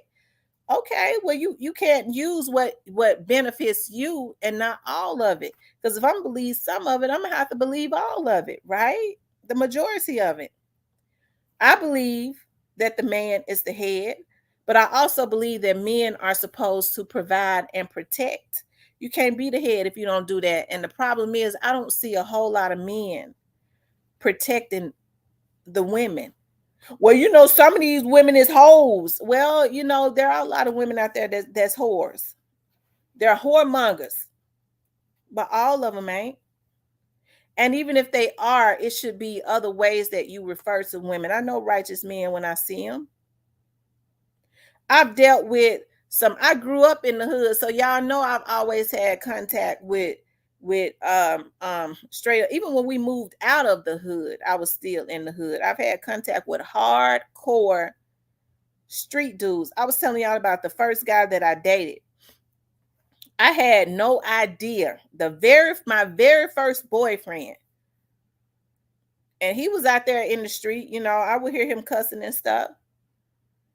But he still had manners, that even with him going left, at the core, he had a foundation. He had a foundation, right? And they tells me, and I don't think he is at this point. So when people get talking about I don't think he is at this point, okay? I think he done turned his life around, because I be seeing him with his kids and stuff, his grandchildren, and he has done a 360, okay? Because they tells me he was terrible back in the day. I had no idea, because, he was raised by his grandmama and granddaddy, right? His daddy was killed right in his face. And so it always made him really sensitive. But they tells me he was a gang leader. So when I would go up there to South Memphis, I didn't know why all them dudes was hanging around him. But at the core, there was a foundation, because I remember his grandmother when I used to be over there, and she was like the sweetest old lady. So there was a foundation built on the inside of him that in his older years, because he's about 51 now, he'd be a damn fool talking about he was a gang leader, right? He was able to revert back to what his grandmama and granddaddy instilled on the inside of him. And so that's what I talk about when people when I say building foundations for your kids, even when they go wayward, they're able to revert back to that, y'all. That's the reason why, when people say PK kids, those are preachers' kids, sometimes are the worst, right? Because a lot of times they've been sheltered, and so when they start getting out, they talk about the girls being all, very overly sexual and all of that. When they start getting out, not everybody, but a lot of them, okay, because they've been sheltered, they want to start experimenting and trying things, right? And so a lot of times you've seen a lot of pastors' kids go and get on drugs, right? And so that's why when there is a core foundation, because sometimes you just have to let people go on, and we be trying to protect them. Sometimes you have to you let them roll on, especially when they get older. But when there is a core foundation, right? When there is a core foundation, that's the reason why, a pastor can be standing in the pulpit and they ain't seen their wayward son or daughter that got on drugs for 5 years. And then 5 years later, they just walk in up off of the street and walk into the church. And it just blows their parents' mind, because I feel like when you're righteous, and I do believe in prayer, right? Whether you believe in God or not, you got to know that there's a higher power somewhere, right? Because they revert back to the core foundation, the righteousness that was built on the inside of them in the very beginning. They revert back to that, and they can come in off of the street and start trying to start their lives and stuff all over again. The problem is, ain't no core foundation of righteousness being built on the inside of these folks. These people are okay with saying, well, Cardi B is my child's role model. Cardi B has a responsibility as far as the music that she put out, and we're not holding her responsible, right? We ain't holding her responsible. But Cardi B, I would feel terrible, or I would feel less than a mother if by saying, well, Cardi B, my child's role model. Nah, I'm my daughter's role model. I want to be both of my girls' role model, right? I don't want anybody. Like, I used to, when I was like 15, 16 years old, I used to always write Chicago. That's when I didn't know no better. I had this admiration for Oprah, right? I did. I never, when I was younger, I never said I wanted to be a talk show host. I never said any of that. I always said I wanted to be an OBGYN, okay? But I had this admiration for a Black woman who we didn't see a whole lot of them on TV then, just being on TV, properly pronouncing her words. I had an admiration for Oprah, right? But even still, with me having an admiration for Oprah, my mother has always been my role model, and I still strive to be more like my mother, because my mother is one of the best people that I know. She's kind, she's loving, she's non-judgmental. And when I say she don't judge people, she don't judge them. That's why people call her, and such and such, such and such. Well, she always trying to see the brighter side of things. Well, because I got ready. Y'all know that night that person got to harassing me, right? And I was talking about them. I was so mad because I had been to court that week and something else had happened. And then they jump on a live talking about me. And my mother immediately started praying when I called her. And I think I was so stressed. I was so mad, right? Because it's been 2 years and you still got people obsessed with you, but it's coming to an end. They probably know it, right? Because they're going to jail. And my mother immediately said, no, don't call the police. I'm getting ready to call God.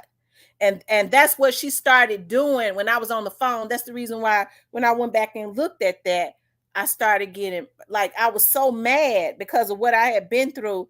It seemed like it just started coming down. All of a sudden, y'all saw the peacefulness coming out of me. That's because I've always had a good role model. She said, don't call the police on him. I'm getting ready to call God on him. I'm getting ready to call God down on him.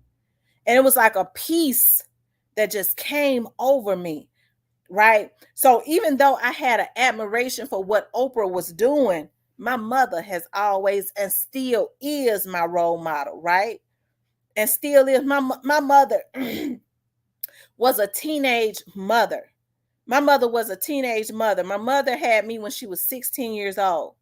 And even being a teenage mother, I always saw my mother, even as it relates to my grandmother, always take care of everybody else. And she always did it with love. Because even now, like with my girls, right?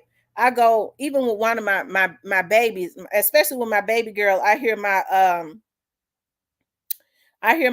daughter say all the time, we love, Granny. They'll call my mother oftentimes when something is going on before they call me, because my mother always know how to tell them. She'll tell them the exact same thing that I tell them, but she know how to lay it out there in a way where it's so loving, right? That she know how to get them to revert and start doing things the way that I would tell them to do it. But she tell them in such a loving way, they don't even realize it, right? That's the exact same thing I said to them. Okay. And so even still at 40 something years old, my mother is my role model. My dad is still my role model. Now my dad wasn't perfect. Okay? The ladies loved him. They loved the power that he had. But he was a handsome man. But I still saw my dad handle himself right, just with a lot of class. And he was just even if something was wrong with him. The only time I ever saw my dad cry, I've seen him cry twice. I saw him cry when his mother passed at the hospital, and it shocked me. I was like, I've never seen my dad. It shook me. I said that my dad looked like he's crying, and it shook me. Right? Because I was like, I've never seen my dad cry. And I knew something was wrong. It shook me when he was dying. Days before he died, I would see tears rolling out of his eyes, right? When he got to a point where he couldn't talk anymore and stuff, his voice was so weak. I would see tears rolling out of his face, right? But my dad has always been my role model, y'all. One of the reasons why, as a young woman, and that's the reason why I say it is important for parents to be role models in their children's lives. One of the reasons that I've never had to compromise ever in business, because being a young girl, having a zest, being a young woman, when I started doing business, when my dad started investing in me to do business, I didn't have to go and sleep with nobody. My dad invested, right, in my production company. And so when I was going out to get advertisement, I didn't have to compromise. You know why I didn't have to compromise? Because when I would get out there after talking to people that, in the community, like pastors and stuff like that, that we held to a higher standard, and I would get there and they would scratch me in my hand or they would flirt with me and stuff like that, it would hurt me. It was a shock to me that they would do me like that. I'm a young woman trying to build a business and you want me to lay on my back? So my dad has always been my role model, because the first thing my dad would say was, oh, don't worry about that. What you crying for? I would always be crying. Everything made me cry, especially when we first got into business, when people that I held to a higher standard, I would get out there and they would show me that they looked at me as being just, I guess, a skirt. And my dad would say, regardless to whether you get any advertisement or not, who been paying that TV bill? I said, you. He said, who been paying that TV insurance? I said, you. He said, regardless to whether you ever get any business or not, I've been the one paying for everything. Don't you ever feel like you need to compromise nothing, and I'm going to pay for it until you get it going off of the ground. And that's exactly what he did. right? And everybody might not have a father that can do that because my dad made a lot of money, right? So he could do it. But regardless to whether you making a lot of money or not, you're supposed to have some type of substance. You supposed to be role models to your children. People value being role models now about what kind of money they got. Even before my dad got in the position that he was in, he worked 2 jobs when I was a little girl.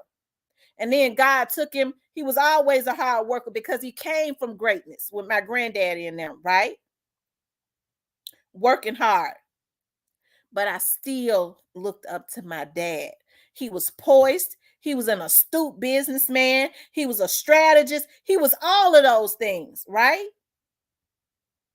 Regardless of what you have or don't have, it ain't no reason for no man to be out there making the same mistakes. And you got children that's looking at you.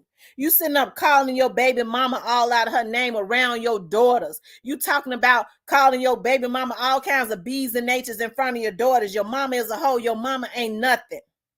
So this is how you handle your baby mama, regardless of how you feel about it. You saying that to your daughters and sons, and you influencing them. You being irresponsible. So in order for our community to change, a lot of the adults and how they doing it is going to have to change, because we're the ones that influence these young adults and these children.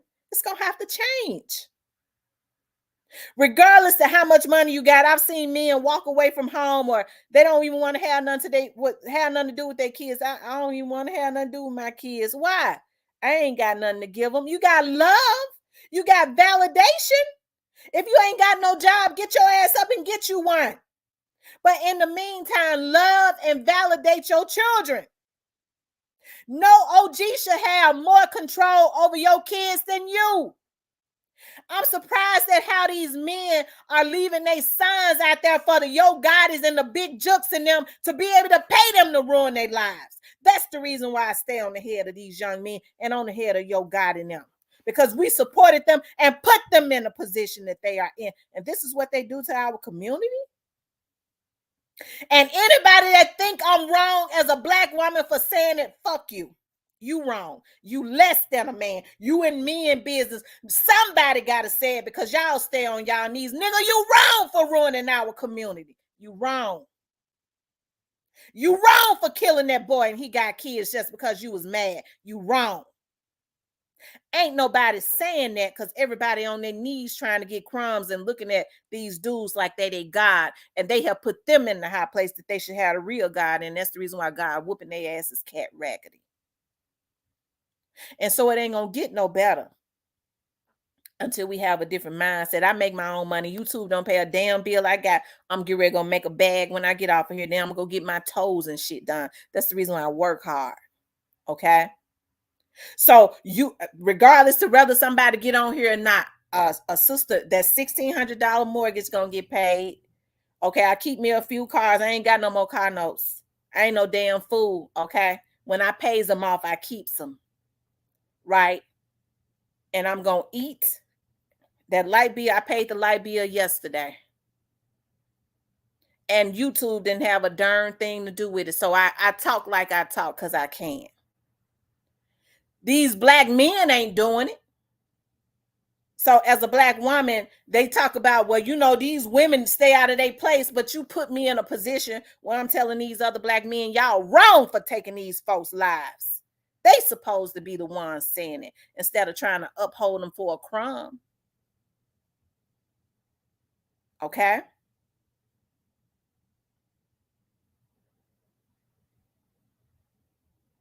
It's a darn shame before God.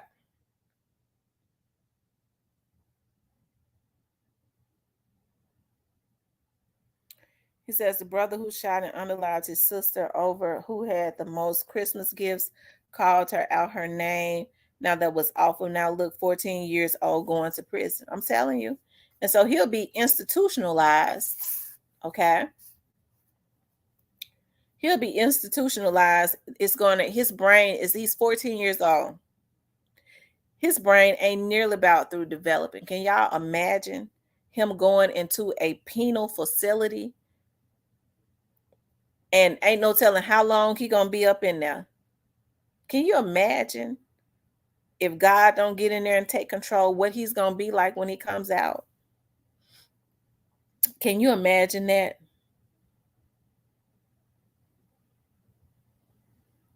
Yeah, it's something going on because I have a little cousin, and I hate it. That's in a penal facility, and he did some stuff around Memphis, and I'm not going to specify what he did, but the first time that it happened, he didn't do it, y'all. He didn't do it. What ended up happening was, as a 15-year-old boy, he was messing with a woman that was like 29 or 30 years old. The bitch ought to be in jail. Lord forgive me for calling her that. Okay? Calling her that. And he had his friends over there. These are 15, 14, 15, and 16-year-old boys. Why his mother did not move forward with filing um, charges against her for statutory, I don't even know. But anyways, his friends was over there and they stole some money from her. That's what kids do, oftentimes. And so what she did to him was she called the police. When the police got there, she said that she didn't want to tell the truth about she was having a relationship with him.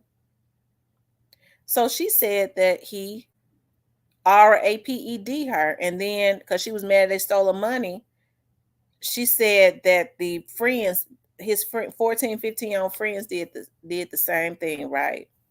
And y'all, this is why we have to be very careful.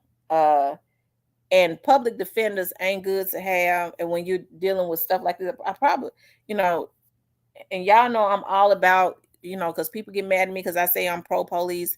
I'm for the police that do good or whatever. I am, and whoever don't like it, you know what you could do.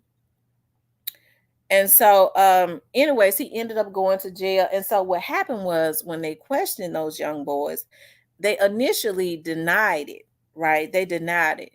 And so they put so much pressure on them that they told them they'll let them go. And this is why you have to get lawyers for your children. And we don't want y'all, she was like more so he did it. And so what they did was they changed their story and put it all on him, right, to corroborate with what she had told the police, just so that they can get out. Kids will do that, right? That's how a lot of juveniles and stuff get messed over. And so that boy ended up going to jail. He went to jail from the time, I think he might have been 14, 15. She 29, almost 30 years old. Ought to be ashamed of herself. And we begged his mama, filed charges on her. I don't know. I guess she thought that he would not be convicted. Anyway, she didn't do it. He was convicted, and he ended up going to jail and doing from the time he was 14, and then they transferred him when he turned 18 to a penal facility, an adult jail. And he got out probably 2 years ago when he was I think he ended up doing like 10 or something years. Yeah, ended up doing 10, 11, 12 years or whatever, because he's older than my daughter. How about, because his sister was telling me that when he was in juvenile and when he was in jail, that she would read the letters that he would write her, and a lot of the things that those men and stuff was doing to him down there, it just made her cry. And he would say, don't show nobody the letter and all of that, just the stuff that they was doing to him. You know what I mean? So when he gets out, because he's institutionalized, because of what they've done to him when he was in the facility, it was all over the news, right? It influenced him. So he goes to a white community, and I guess he gonna try and do to this female white what they had done to him in jail. Now, when people say, but maybe he did what the lady said he did, that lady was effing that boy. Okay. His mama and them knew it. I don't understand why she didn't stop it, but that's why I say about parents being better role models, because she was giving them money and stuff like that. They thought it was okay. Right. And then she turned around and flipped it on them because she already knew when it came out that she was screwing a 15-year-old boy. She was way more mature than them. She made it benefit her. They raped me. Right. And so that's what I'm talking about, y'all. Like being better examples in our community, because as a parent, if you know that your son, whether it's a son or a daughter, we raise now women don't have no issues with their 15-year-old daughters screwing 25, 30-year-old dope boys. First of all, you sick if you screwing a 15, 16-year-old girl and your damn, you 25, 30 years old, 40, 50 years old, you sick. I got issues. My oldest daughter is 25. Okay. She better not bring no 40-something-year-old man home. I better not see it. Because see, I'm in my damn 40s. Ain't no 40-year-old man got nothing in common with my 25-year-old daughter. I think that's sick. That's somebody that's got a mental illness. Right? Because you old enough to be her damn daddy.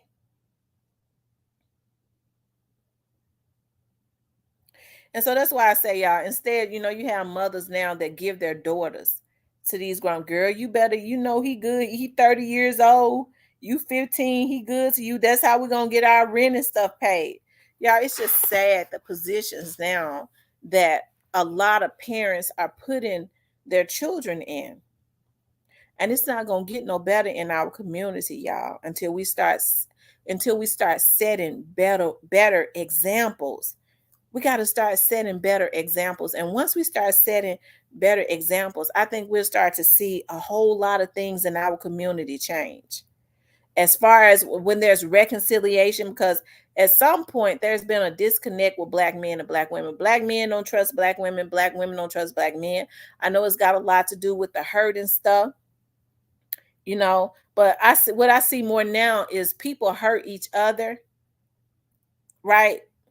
Because it's all about, no, I'm gonna hurt them first before they hurt me. They probably love the person. I gotta hurt them first. They look at everything as a game, because there has been a disconnect. A lot of people don't hurt people just because they want to hurt them. They hurt them because they're damaged and they're afraid of being hurt, and I gotta get my lick first. That's what's going on in our community, and it's messing up our kids. Okay, so it's not gonna get no better until we start setting better examples. If something is wrong with you, you on drugs, get your ass off crack. It's hard for me to feel sorry for a Negro that go and get his ass on crack when he turned 50. Motherfucker, you knew what was going to happen when you went and got on it at 50. You want to be an old ass crackhead. Well, I was just trying to, nigga, you came from the era in the 80s where you remember just say no. And you going to go to try crack at your age? So it's like, well, I'm on drugs. I'm a crackhead. They don't want to do nothing to help me. Motherfucker, you waited till you was 55 years old to get on crack.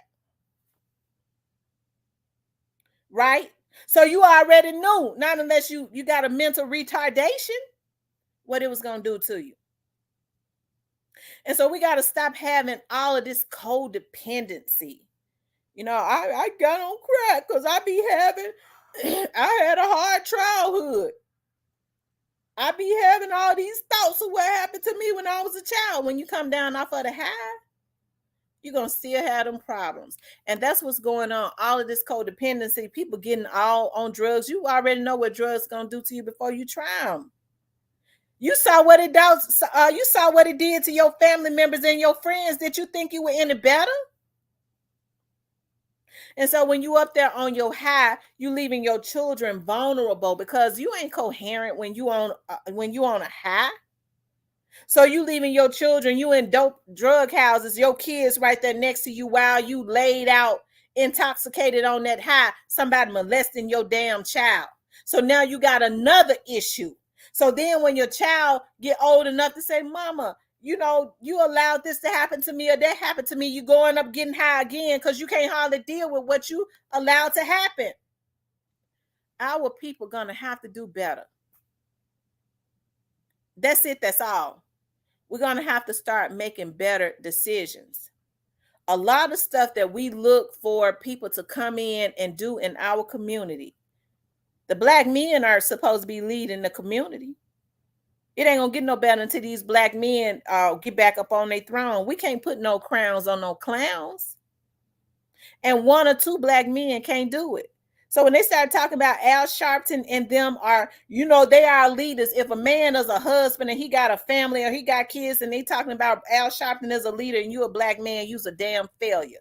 Because number one, Al Sharpton can't be my leader. These black men are the leaders because they're the ones that's in the damn communities. They're the ones that's having these kids and supposed to be raising them. Al Sharpton ain't putting his foot in the hood. He ain't gonna do it unless it's got a damn camera there with national attention. So these black men are supposed to be the ones stepping up. So yeah, I hold a lot of these rappers, especially these older ones, they have a responsibility. Okay? So it ain't nothing at this point that we could do about Young Dolph other than make sure that they give Young Dolph justice, right? It's got to be justice regardless to who was involved, whether Yo Gotti or whoever was involved or not, whoever it was that was involved, right? It's got to be some justice because that's the only righteous thing. I don't care how we feel about them. It's got to be some justice. That black man didn't deserve to die, just like so many other black men didn't deserve to die. Hell, I don't even want Gotti to die. I don't want none of them to die. Right? But if they took part in doing this as a righteous black woman, there has to be some justice. They're going to have to sit their asses in jail. And any righteous black man would agree with me. Okay? That's true, OG Snake Spotter. That's why a lot of kids don't like their parents.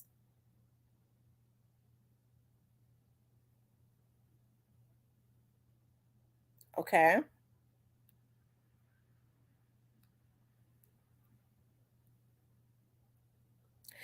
But anyways, you guys, hit the like button. I said I wasn't going to be on here long. I done messed around and been on here for 2 hours. Oh, it's 11 o'clock. The nail shop open. I got to come back so that I can finish doing some stuff. I got to go get my nails and toes done.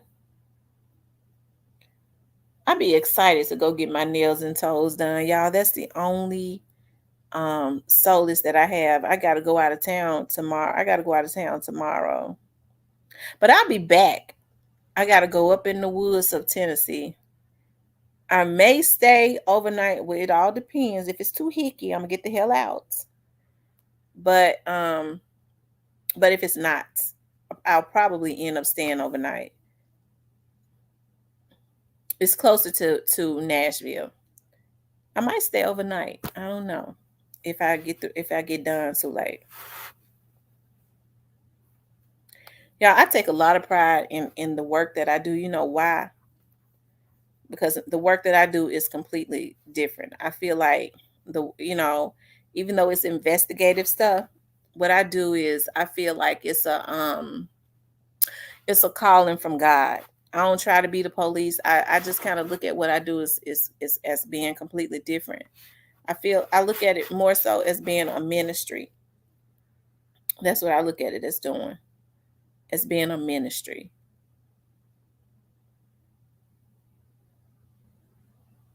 So now I've never gotten on here to try and get information to tell the police. There's nothing that I could ever tell the police that they did not already know. They knew from day one what had happened to Young Dolph. They knew from day one because they got it from the people that did it. Do y'all really believe that those investigators and FBI agents are not sophisticated? Do y'all really believe that? No vlogger on here could ever solve the case. These people gave themselves away. And see, the devil meant it for bad, but God meant it for good. These record labels was paying these trolls to get on here. That's the reason why I know who some of these damn trolls is. Hell, that's the reason why I know they have been setting folks up. And I'm sure they know that they're going to hit that door. When they hit that door, they come to get them. How you gonna be hacking folks and letting the record company use you to hack people and get their addresses, or you got systems and you selling people's information $200 and $300, and you already know they want these people's location to go kill them. You gonna lose everything you got. A lot of these folks ain't gonna do some time. That didn't come from me. That came from law. That came from law enforcement. So we have to be very, doing anything for some money, y'all. People got to be very meticulous about what they do, because folks selling their souls for $1, and it ain't even worth it. Because trust me, it's coming to an end. It really has already ended. They just don't know it yet. Anyways, you guys, we love it when you're on here. Thank you, Leo. Anyways, you guys, I mean, I love anybody that love me, but those that have violated me, I think I told y'all I have issues. That's between me and God, because I'm not perfect. I have issues with forgiveness. So if you ever violated me, it ain't no white flag. It ain't no kumbayas. It ain't none of that. You violated me. I don't bother people. And I make sure that I don't bother people.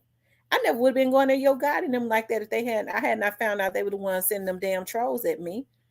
I mean, I would have remained neutral. Well, yeah, and neutral like I was in the beginning.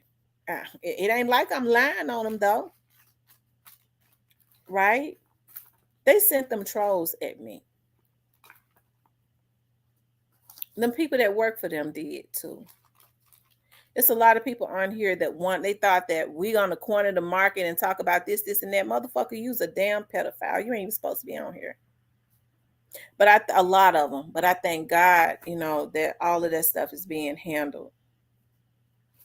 That's the reason why when people wanted me to get on here and go at Raven, I wouldn't do it. You know why I wouldn't do it? I said, y'all, a lot of the people that's going at Raven and them, they got way worse backgrounds than Raven and them.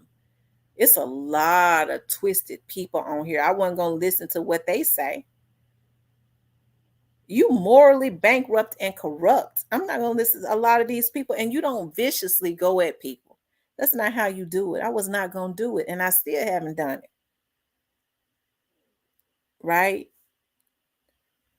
Because I always understood that whoever was involved as it relates to the Young Dolls case, whoever was involved, they already knew about it and they were going to be arrested, whoever that was, right?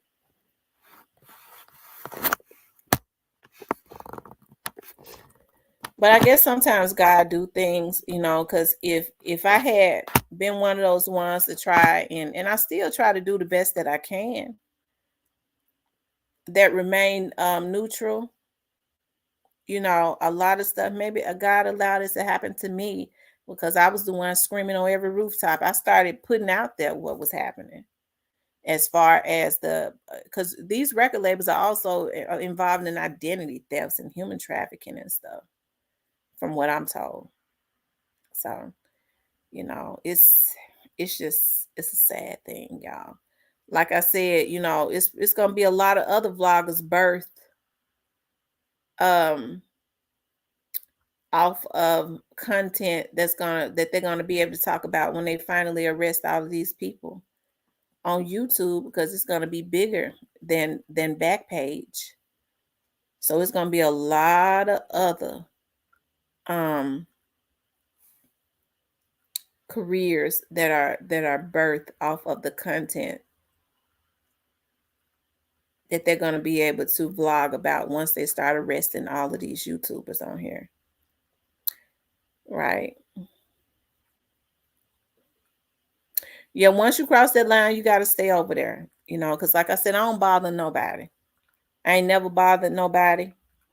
I understand now when people, lie on you and come at you, it is because they are already messed. A lot of these people were put on here.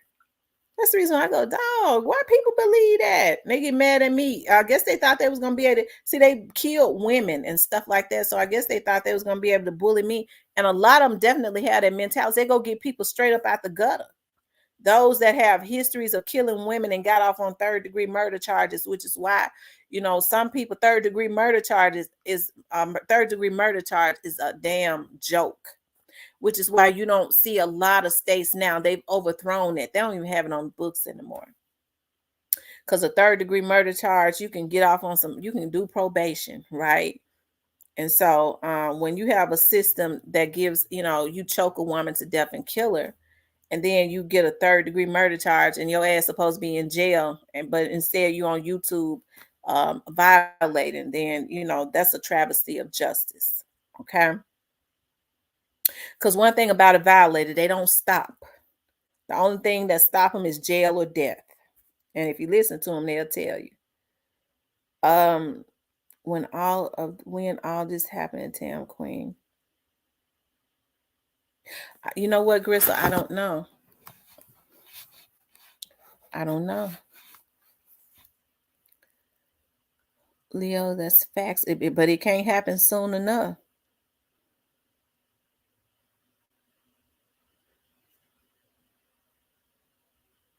So for those of you all that thought I was on here to try and get y'all in trouble, I ain't the one did it. Y'all need to look to the left of you. Because I didn't know about what y'all was doing on here. Talk to some of the folks in y'all's camps.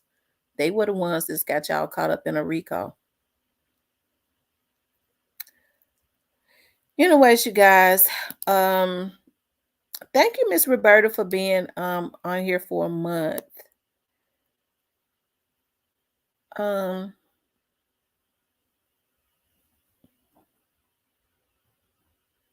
Anyways, is there anything else y'all want to ask me before I get off? I said I was going to start taking questions and stuff before I get off.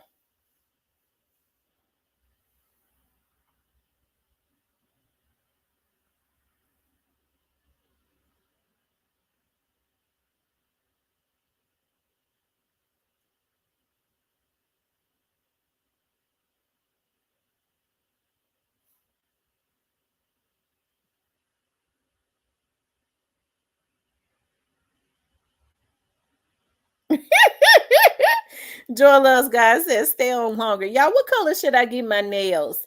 The last time I got them pink. The time before that, I got them blue.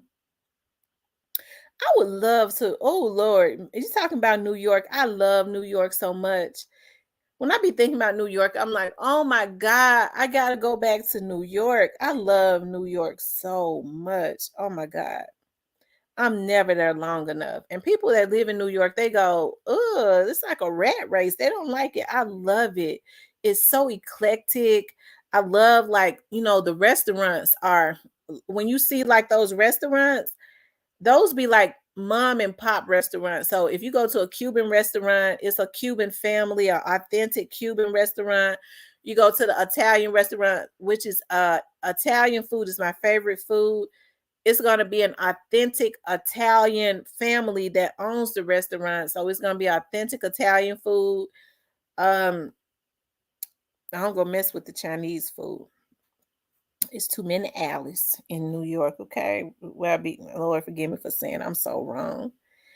I don't eat a lot of soul food like when I'm out of town, because I grew up on soul food. I be wanting to try other cultures of foods. I love that so much. Oh, like when I was in New York, one of the last times I went for my birthday, now I got the opportunity to stay for like 5 days, and I loved it. And I had the opportunity to go to the Josephine Baker restaurant. And y'all know who Josephine Baker was. I love Josephine Baker, reading about Josephine Baker, her history, and all of that. And child, the only thing it was something with shrimp in it. It had about 3 big shrimp. It had avocado and it had some lettuce, and it was 70 something dollars. I said, because when we brought, it was like, your ticket, 100 and something dollars. I said, what did I get? Oh, he was like, oh, that shrimp meal. I forget what it was called, but they had it fixed up on there and had it decorated and stuff. But all it had was 3 big shrimp, some mixed lettuce, and some avocado, and it was 70 something dollars. But it'd be a lot of rich white people in there.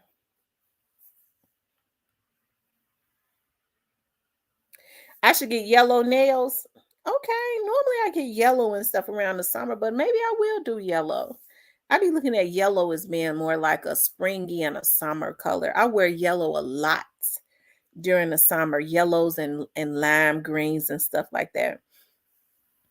Um, the vibrancy. I be so excited when I go and get my nails and toes and stuff done. That's the only time I really have. That's something I do for me. And y'all, yeah, but maybe I will get a yellow. I don't know because I had pink. Time before that, I had blue. I be loving purples, but I'm chocolate. So purples are almost the color of my skin, almost like it does nothing for me. So I don't really like wearing it. I've been looking for like an electric purple. He said, "Who the hell is Josephine Baker?" Josephine Baker was a dancer from out of the 1920s. Just let me give y'all a little history on it, okay? She was a dancer from out of the 1920s from out of St. Louis, Missouri. And she ended up joining the French Revue. And because she was black, back then, when she started traveling in the 20s and in the early 30s, in America, she couldn't really be all she could be. So she ended up joining this French Revue that said that they was going to France. So she went over there to France and she ended up becoming a big star. You know why she became a big star? Because when she got over there to France, they weren't used to seeing black women dancing and stuff. And so they were so intrigued by her skin tone. They looked at her as being exotic and being a black woman on stage dancing with bananas around her with, topless and all of that. And she learned how to speak French and sing in French. They was like, oh my gosh, she's so exotic. Like, where did she come from? It wasn't a lot of black people, from my understanding, over there. So when black people start talking about, when they start downing black people, first of all, we all came from greatness, right? It's a lot of people that want a lot of the attributes that we have. You have people going to get tans and stuff to try and darken their skin, but we go and bleach our skin to try and be lighter. But while they're trying to be like us, we're trying to be like them, right?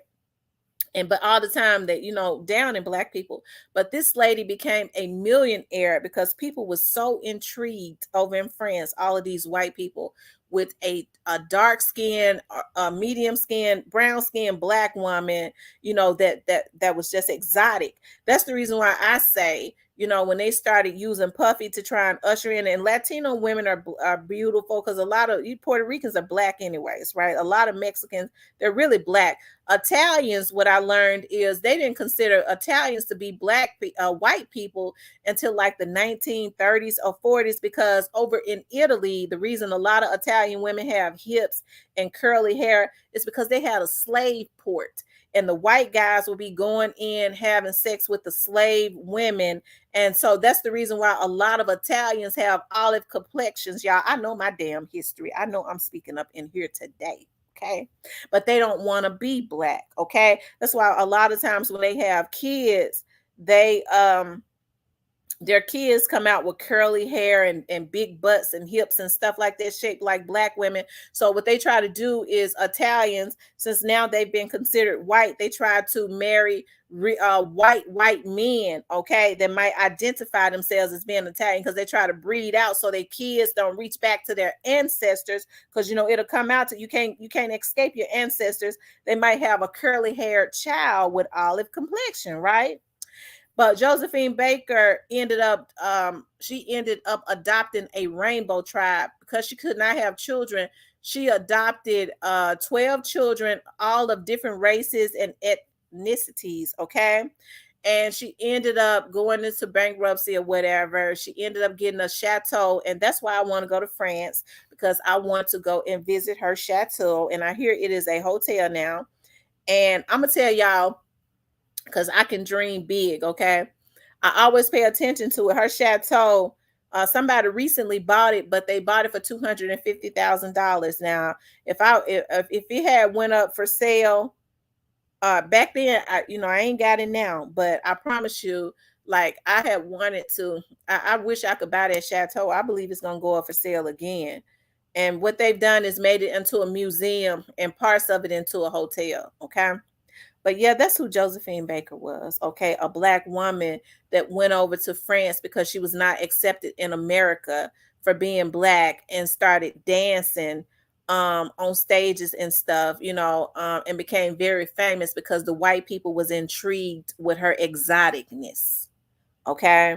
And I hear people say all the time, I think as black people, we have to be very, very careful about that. I think as black people, we're all beautiful and come in different shades and colors, but you still have a lot of black people that have that mentality that the closer you are to white, the better you are.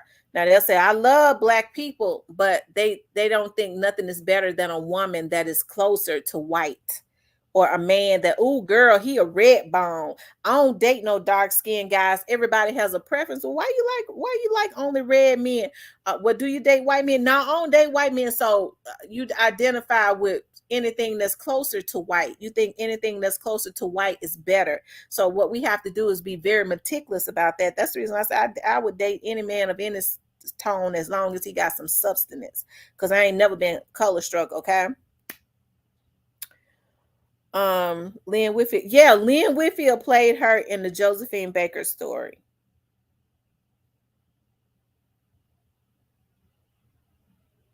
And there's nothing wrong with, if you want to date a white man, date a white guy. Hey, I'm gonna tell y'all something. I had talked to a white guy. We had started talking, and I was the one that was more self-conscious about it.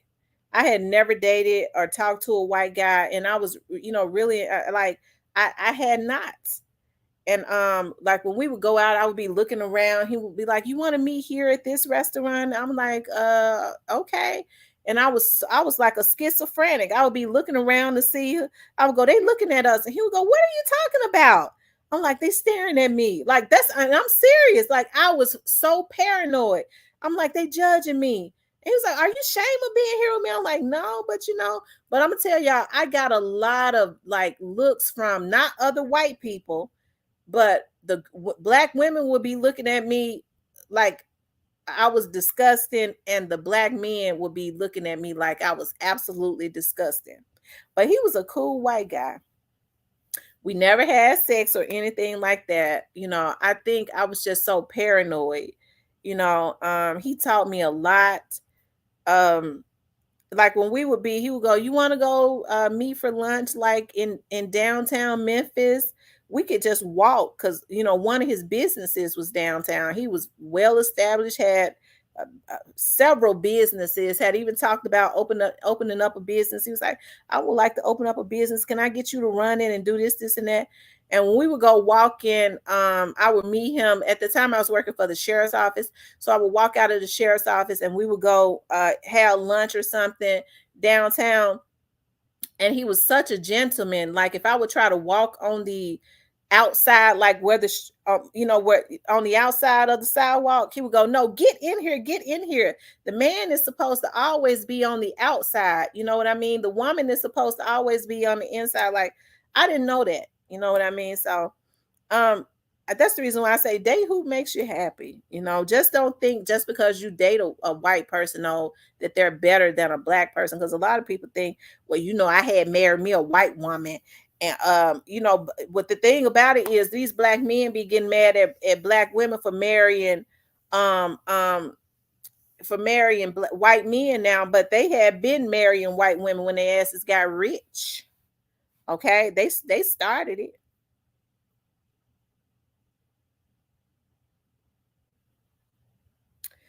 If you catch me with any other woman besides a black woman, I'm holding her for the police.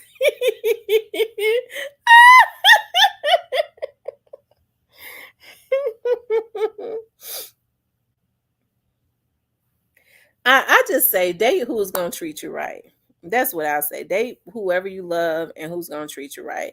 We're all the same, child.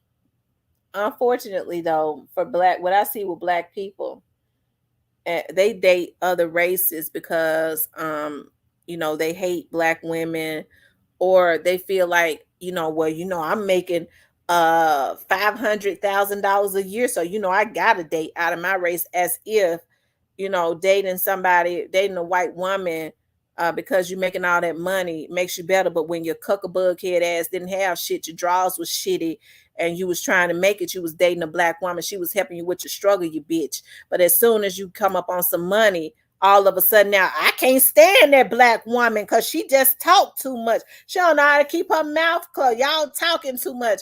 But when she was helping you with your struggle, because that's what black women do, we get mad because we're emotional. We might run our mouths a lot, but we sure be helping them black men with their struggle. And then all of a sudden, when they come up, they can't stand their mouth no more. They have to go get them a white woman that then have a couple kids by him and take his ass to court and get all this damn money.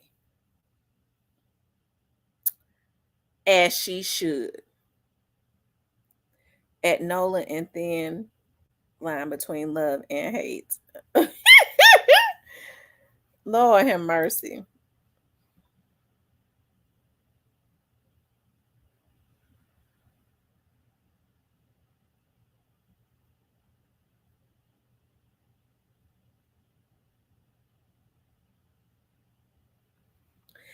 As y'all can see on my thumbnail, I got myself and my daughters on my thumbnail, and I put my daughters up there because of the title, right?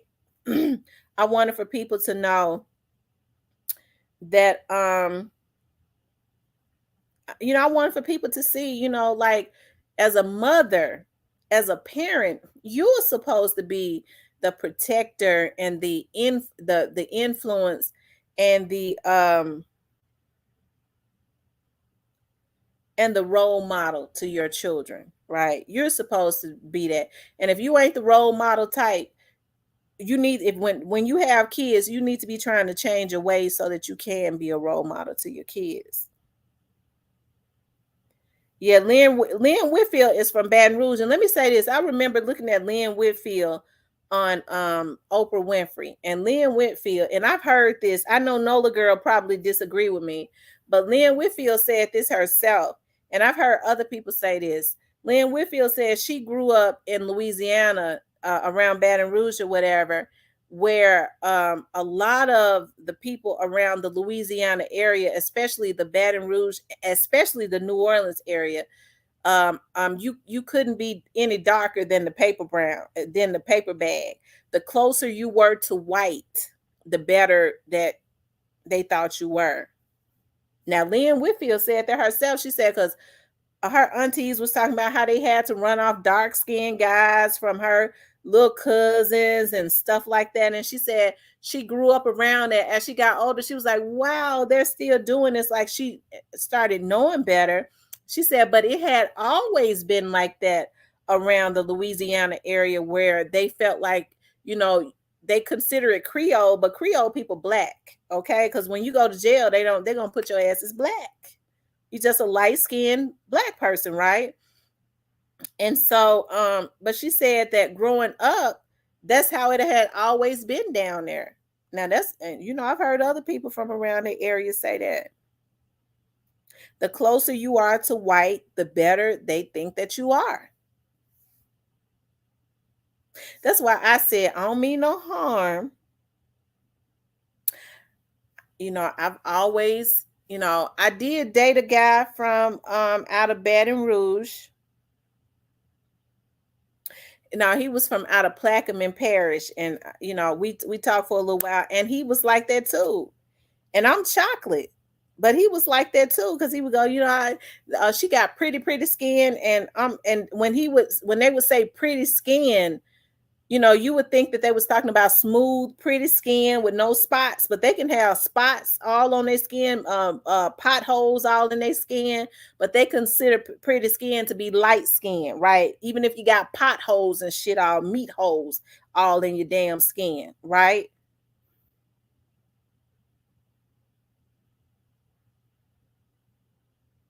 She said Baton Rouge is different from New Orleans. People in Baton Rouge never liked New Orleans.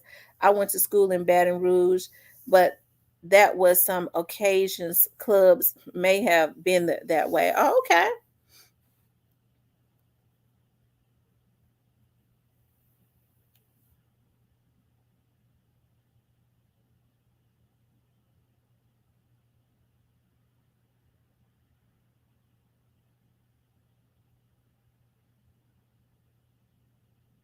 Mm.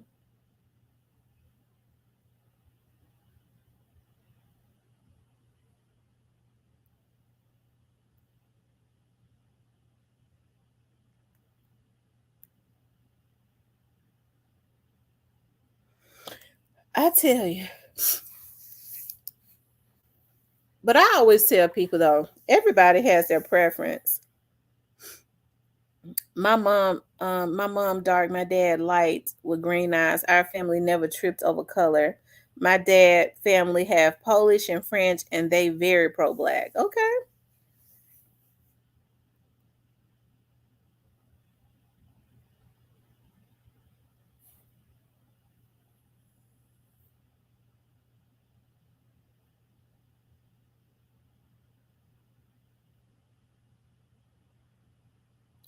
Well, I must say this because of hearing that. I basically always had like a really a paranoia of I never I've never had a, what's the word that I'm looking for? I never, after him, I never really wanted to, and we didn't really, we just talked, of dating anybody from out of Louisiana.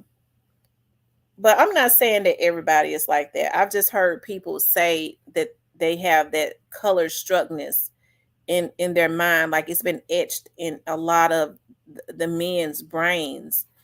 But I'm gonna tell you something. There's this rapper, and I'm not gonna say who it is, that from down there in Louisiana, and his family, one of his family, his how should I put it, because I don't want to say too much. One of his family members was talking about um how he was saying he was like, I think that she's very attractive. I love her dark skin. And this is a and he's from out of, he was born and raised in New Orleans, and one of his relatives was saying that he's always liked chocolate girls. He's always dated dark skinned girls. So I'm not saying that everybody is like that.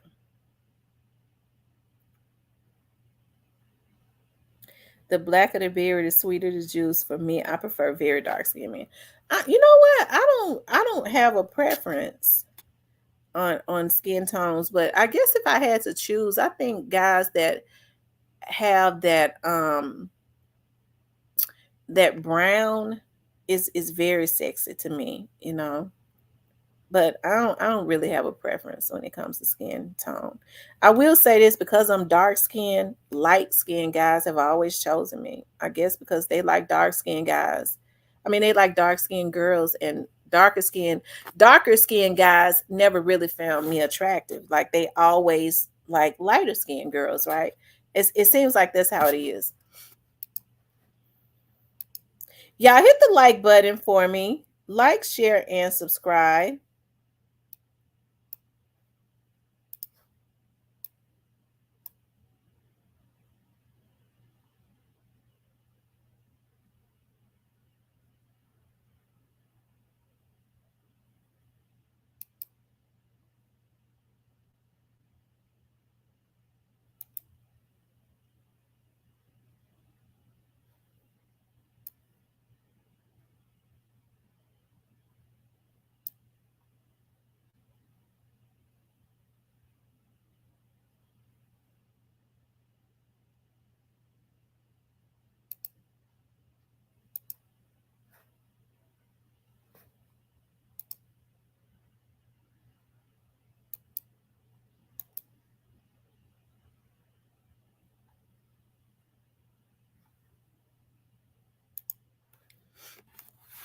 Y'all, I ain't trying to brag, but aren't my babies beautiful? I be looking at them. I'm like, Lord, what did I do to deserve such good girls? And then they so pretty. That could be a blessing and a curse. So I'm like, how did I get such beautiful babies?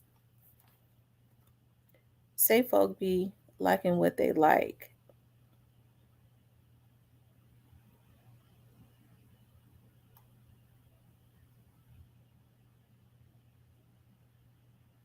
He said we look like sisters. Those are mama's babies. I be saying this when they be so embarrassed because I be wanting to kissing on them and stuff out in public. I be saying mama's babies, mama's babies. They go, oh my God, mama, you so corny.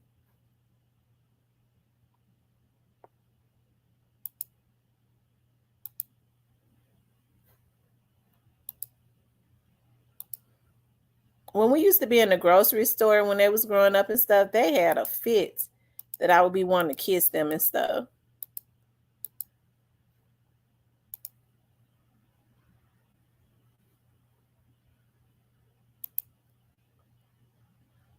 They always say that, Mom, leave me alone.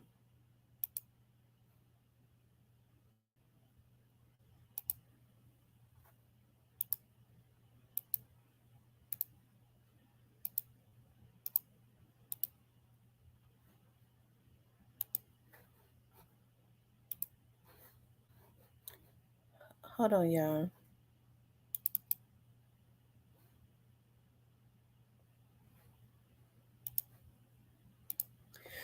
Okay, y'all. I'm gonna have to go because hey Cecilia, I got what you sent me. I'm gonna do a story on that today. As a matter of fact, before I got on here, I was getting ready to call you, but I was like, I gotta go to the nail shop and I gotta go. I got a client coming over today. I gotta record their show over my studio. They record their TV show. So I'll probably, if I get a chance, I'm gonna go over to my office, I might do it while I'm sitting over at my office. But that is very interesting. And the thing about it is you've been talking about that, Cecilia. I remember you saying something about that, and now it's all coming to pass as it relates to that. So New Era said too mushy. I'm telling you, my girls will get so embarrassed about me kissing on them all the time. And I still be kissing on them. I be trying to kiss on them. I remember when they started getting older, they would make me I think told y'all this before. They would make me get them $1. Like my oldest daughter, I mean my baby girl especially. My baby girl would say, "Mama, I'll give you 10 kisses if you give me $1." And I would count the kisses. I would go 1, 2, 3, 4, 5. And I was like, I'm gonna get 5 kisses right now, and then I'll get the other 5 kisses when later on today. And so sometimes she'll say, well, you got to give me $1.50 if you don't want to get all of the kisses at one time. And then they'll be counting. My oldest daughter be counting. One, mama, that's 1 kiss. That's 2 kisses. You trying to steal some kisses. I said it's a shame when they started getting older, they started making me pay them for some kisses. But I be getting all the good sugar now from my grandbaby. Oh, her sugar is so good. I was getting all the kisses yesterday. She wasn't feel because she normally busy, but she wasn't feeling good. She was just laying down. And so I was holding her in my arm and I was just getting all of the kisses.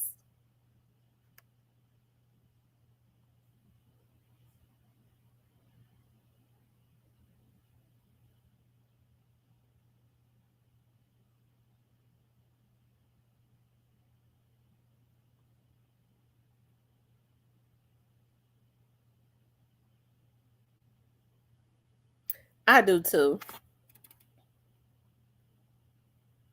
So everybody make sure that they wear their mask because they're saying, yes, grandkids are the best. Oh my God.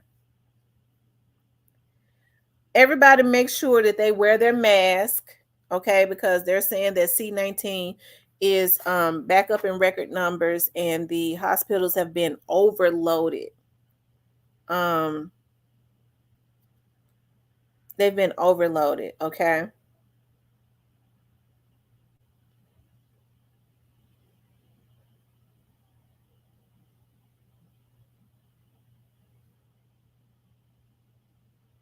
With cases.